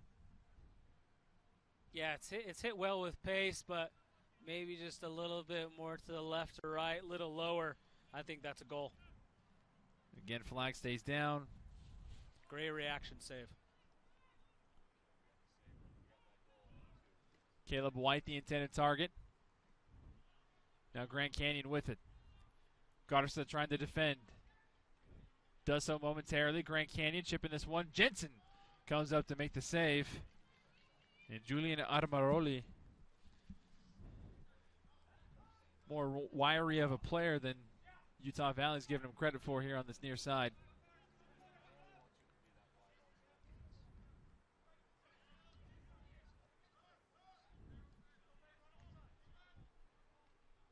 Caprio.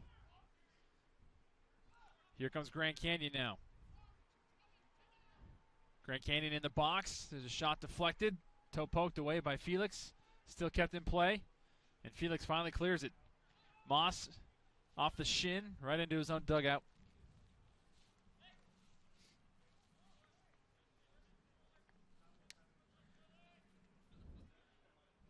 Good turn by the goal scorer, Peniston John. And it wins the goal kick for the Wolverines.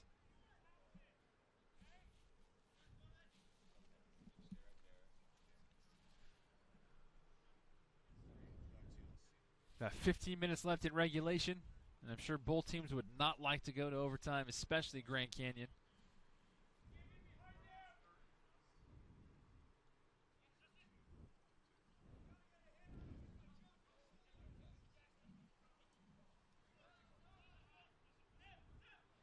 Peniston John boots it back up.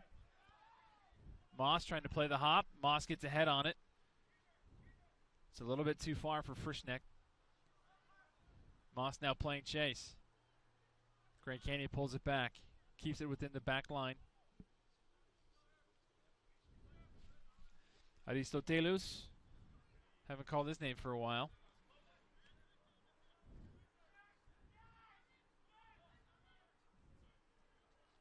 And with 15 minutes here, this game is going to open up quite a bit. There, you can see right now there's a lot of space once that ball is won here in the midfield. I think the game changer is going to be which of these teams can take advantage of that space quickly, attack it, and find that opportunity to get in on frame. Can big Blake Frischneck step up in these last 15 minutes? With this space, it's going to give him these opportunities in behind. Well, they're looking to go right to him, just like they heard you. Garza with the volley. A little bit too far, and an easy one-hop scoop for Tasoris. Yeah, ambitious look there. Doesn't quite hit it as powerfully as he wanted to. But these long balls in behind, they're testing the Lopes. You know, a few times that's how the goal is scored by Moss, and they're having a challenging time dealing with this as the game has gone on. And we know that's one of Jensen's most powerful tools. Yeah, he's got great distribution out of the back. Bad giveaway here. Should be a good counter opportunity for the Wolverines. And bad pass. As you hear Coach Moss in the background saying, carry it. He had space, he had time.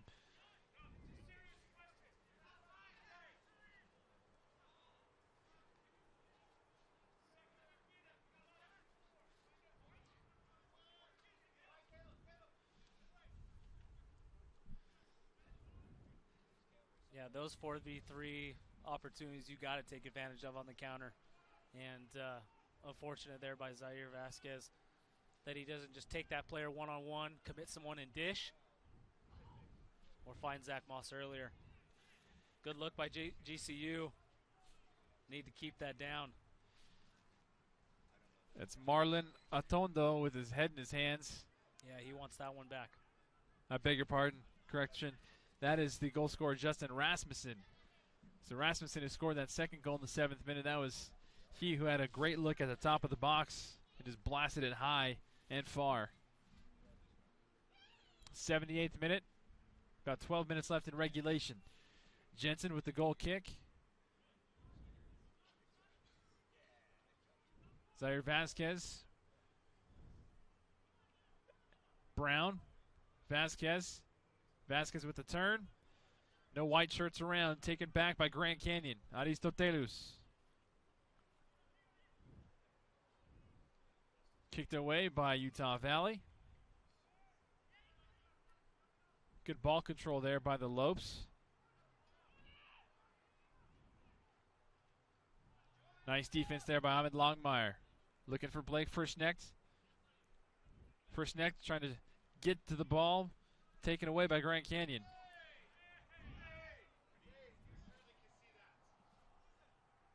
And that was an interesting play.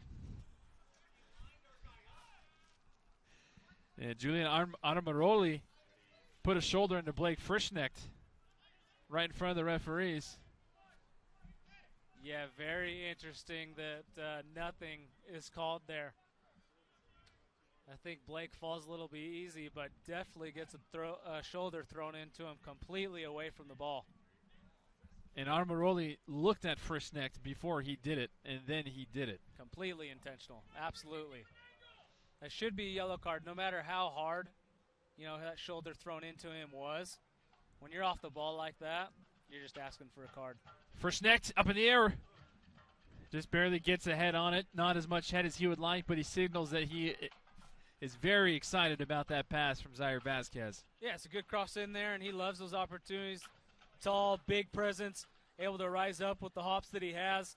Tries to flick that onto the back post, just a few feet wide. And you have to think with a player like Blake Frischnecht, those plays that aren't called only fuel the fire. Yeah, absolutely. He has the personality that's all it will do. Aristotelus past the midfield line for Grand Canyon in Utah Valley territory. 80th minute, 10 minutes left to play in regulation. Flag stays down. Grand Canyon toward the top of the box, headed away by Peniston John. Right at the feet of Grand Canyon, and another optimistic mishit. And Utah Valley will say thank you. Yeah, but they got to be careful. They do a good job of finding that initial header and getting out of the box, but they've got to close down that space and disallow any opportunity on frame. These long shots, yeah, they've been skied over and over and again, but it just takes one here in the last few minutes to get past Mitch Jensen. Caleb White trying to win that one in the air. He and Aristotelus.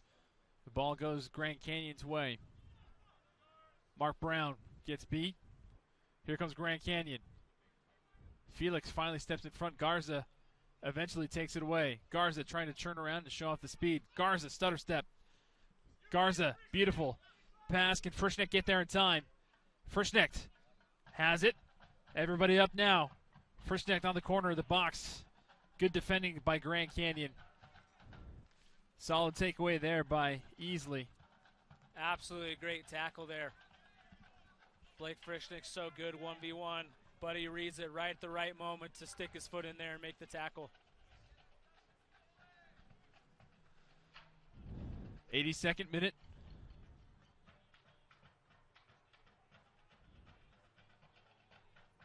And we'll see how desperate both sides end up being here in the final single digits of the match in regulation. Aristotelus looking for some help. Rasmussen back to Aristotelus. Good takeaway there by Felix. Garza with it. Garza back to Felix. Back to Garza. Garza trying to split three. Can't get there. Garza back to Peniston John. And Peniston John plays it. Easley.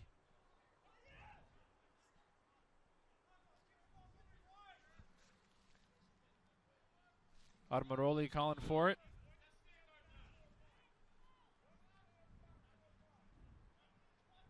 Garza. White. Vasquez back to White. Taken away. Grand Canyon ball. Grand Canyon with it on the left-hand side of the pitch. Gayton. Gayton plays it back. Andreu. Back to Gayton. Gayton laying it off down the side. This one swung into the box. Headed away. Diving header by Caprio. Zach Moss and Blake Frischnecht. Frischnecht cuts back right. Frischnecht trying to find Moss. Moss with the back heel flick. Utah Valley calling for a handball, and nothing was given. It definitely took some sort of deflection. Yeah, no, I think it did. There was a handball there, but he played the advantage, gave Zach Moss the opportunity to get that ball, and he just lost it right away. Tries to do that back heel and flick it in behind there to Frischnecht. I think he could turn and go with that defender. Take him 1v1 and draw him and then try to find Frischnecht or beat him. So just unfortunate there that he doesn't do better. Aristotelus winds up with the shot. One hopper right at Jensen. And we knew that he would pull the trigger. Aristotelus. Great outlet here trying to find Garza. And Garza will let this one go out of play. Last touched off of the Lopes. Justin Rasmussen. And here could be another set-piece opportunity with the big two-handed toss. Here. Caleb White, he'll come in, have that long throw. Just how they scored the last goal with Peniston Dawn getting in.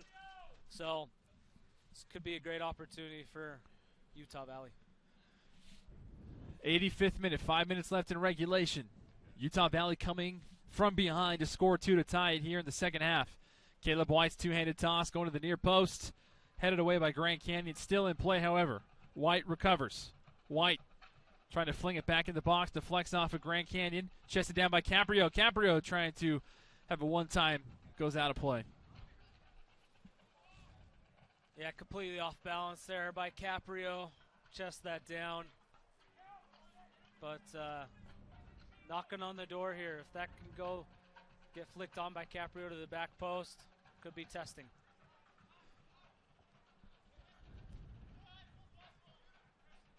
Aristotelus now for Grand Canyon. 86th minute, 4 minutes left in regulation.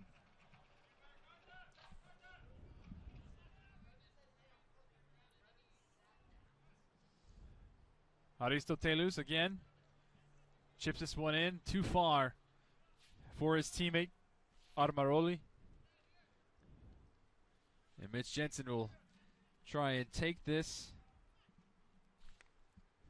in the most strategically best way possible.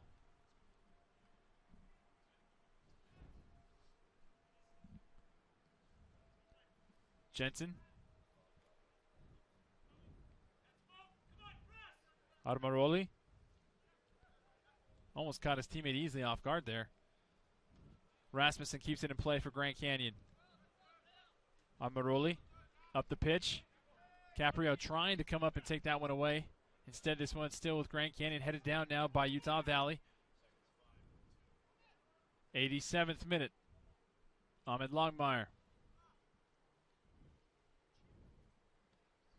At this point, a goal by either team would most likely win it. Aristotelus in midfield. Aristotelus finds Rasmussen. Rasmussen on the ground. Felix watches it go by. Grand Canyon still with it. Aristotelus lays it off. Inside the box, here's a shot. Diving save by Jensen. Great reaction save there by Mitch Jensen, and it takes a deflection. Those are the scary moments to where, as that ball's hit in, any deflection could take it another way, and the opposite of way that his momentum's taking with that dive. Fortunately, falls where he can get his hands on it. Good save there, and great opportunity by the Lopes. That ball somehow was able to get past Moss and Frischnecht. Armaroli. As we take another look at it. Brown on his horse. Gayton 1v1 now. Zaire Vasquez forcing that ball to be played higher. Grand Canyon, here he goes. Aristoteles again with the shot high above Jensen. Well, and not too high. That's hit with nice pace and just a couple feet over the crossbar. Lopes having a couple great opportunities here in the last few minutes. Wolverines just trying to hang on till OT.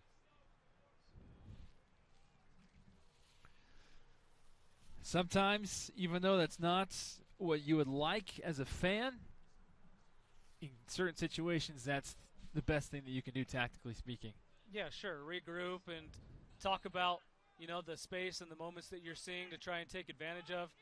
This could be a good moment to catch your breath, rest, and figure some things out to where you can talk with your teammates. Hey, I'm seeing this type of moment.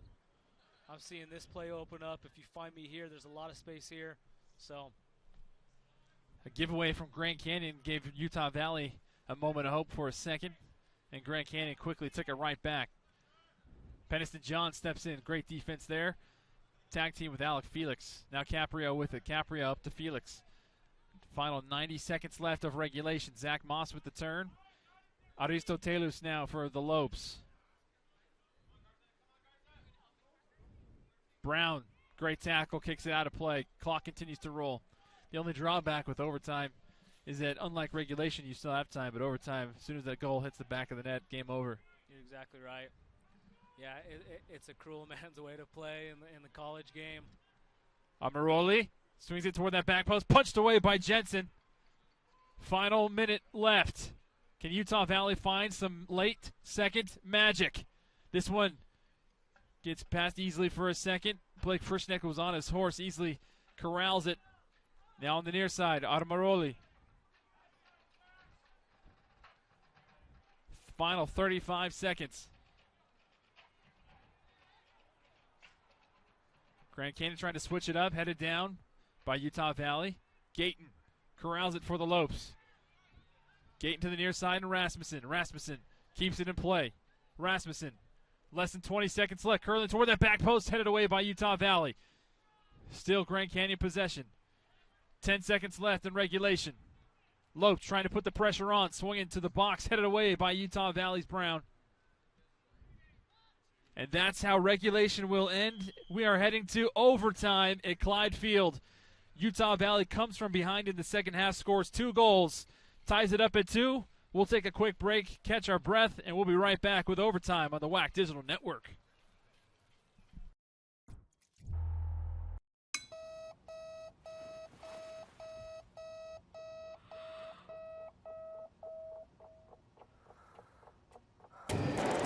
Who am I? And furthermore, what do I want? What makes you itch? That's the most important investigation anyone can make. But you don't find this out until you investigate it. So I always ask the question, what would you like to do if money were no object? How would you really enjoy spending your life? Because if you say that money is the most important thing, you will spend your life completely wasting your time.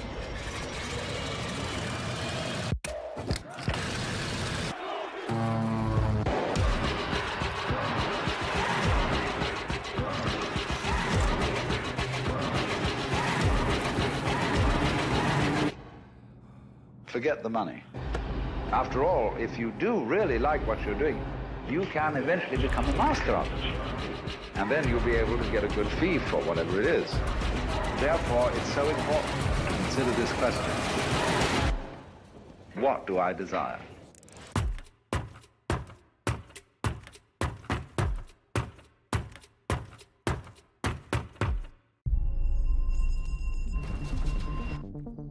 If we can see things for what they are,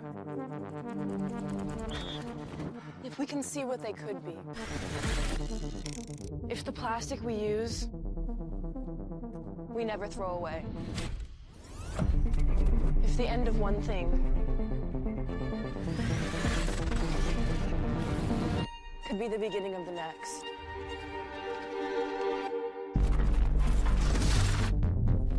If we know that less can create more. If we can return We reciprocate, we regenerate. If we are here for others, if we can work as a team, all we have to do is connect, and the world opens up. The future is about giving back.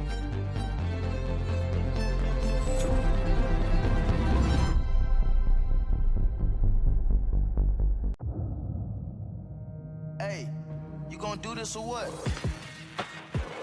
You gotta do it. And keep doing it. Do it big. Bigger.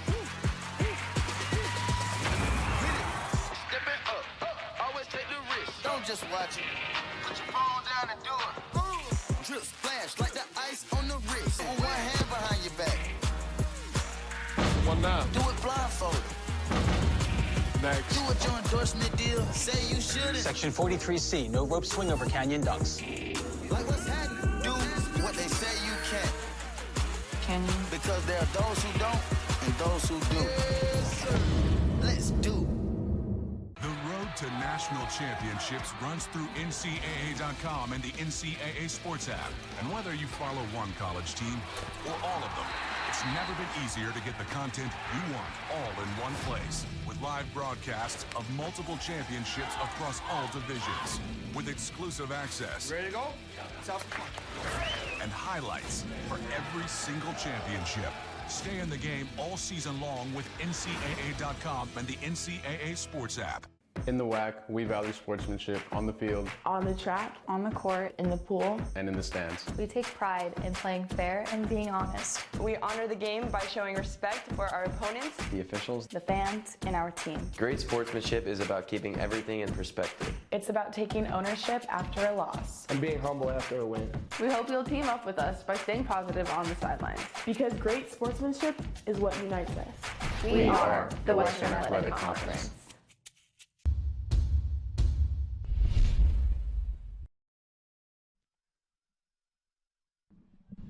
Welcome back to Clyde Field, ladies and gentlemen. We are heading into extra time, free football, free soccer here at Clyde Field.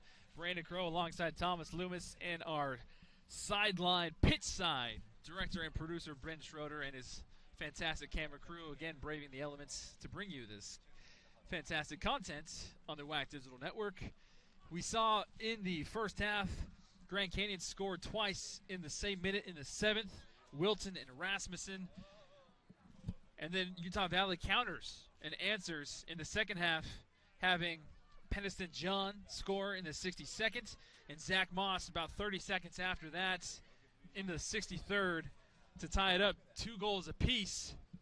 Both teams had their opportunities, couldn't quite finish or capitalize in the final minutes of the second half. But you have an interesting stat, Thomas, about the last 3 times these two teams have played. Yeah, you know, as we looked into this, we actually realized that in the last 3 matches, Wolverines versus GCU has gone into OT, and GCU has won in the Golden Goal every single match. Oh, so you're saying that there's going to be some fireworks here? I mean, I'm just saying, if you're a little superstitious, I'm a little stitious, then you might need to try and work whatever it is. You need to feel lucky, whether what side you're on, whether GCU can make it 4 in a row, or if the Wolverines can finally end that issue that they've had. And not only is this the fourth really straight time these two teams have gone into overtime. This is 6 out of the last 9 matches for Grand Canyon that's gone into overtime. So they're very familiar with it. I'm sure they hate it. But here comes Utah Valley right out of the gate early in the box. Shot deflected off of Grand Canyon. Zaire Vasquez's shot was deflected. And could this be the winning goal coming off of this set piece here for Utah Valley to snap that streak for Grand Canyon? Yeah, GCU, they're 3-0, like I said, against UVU in OT, but they're 0-5 this season in overtime. Here's the in-swinger. This one headed up in the air by Grand Canyon. And a missed touch by the Lopes, deflected off of Zach Moss. Still in their favor. Finally coming in from behind is Ahmed Longmire. Longmire up to Felix. Felix trying to play a through ball to Zach Moss, and an own goal! A blunder! The howler by Grand Canyon gives Utah Valley the victory in overtime. Unbelievable. And there you go. The streak has ended. Absolutely unlucky there by GCU. Great ball in behind, though, and that's what it takes. Put yourself in the right opportunity, good spot, good time, make it dangerous. And the Wolverines come away with the win. You hate to see it like that if you're a Lobes fan. Very unlucky with the own goal. Goalkeeper flying out to make the save, and it just gets poked right past him. But Wolverines come away with the win.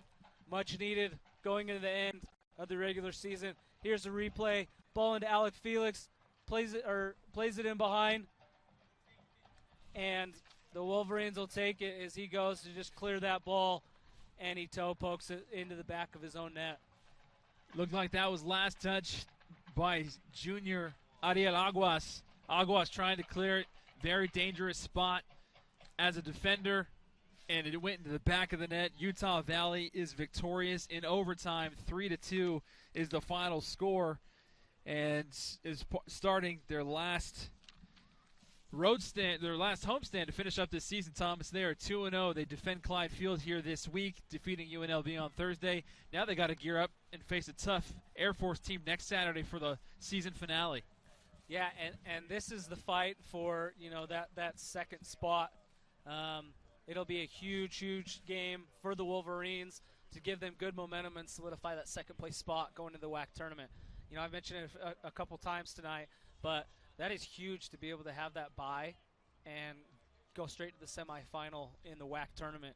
To have a team that just played a couple nights before, maybe it's a little bit heavier legs, you're completely fresh, and the energy's huge. So any opportunity like that, they're going to want to take advantage of, come out with a big win against Air Force if they can, and they love to do it at home. So I'm excited. It should be a great match coming up. Well, this has been fun, Thomas. Let's do it again next week. Sounds good to me. For all of our hardworking staff and crew behind the scenes, for our pitch side director and producer Ben Schroeder and his fantastic camera crew team, for Thomas Lewis, I am Brandon Crow saying so long and good night from Orem, Utah. Final score, Utah Valley 3, Grand Canyon 2. Wolverines victorious here in Orem.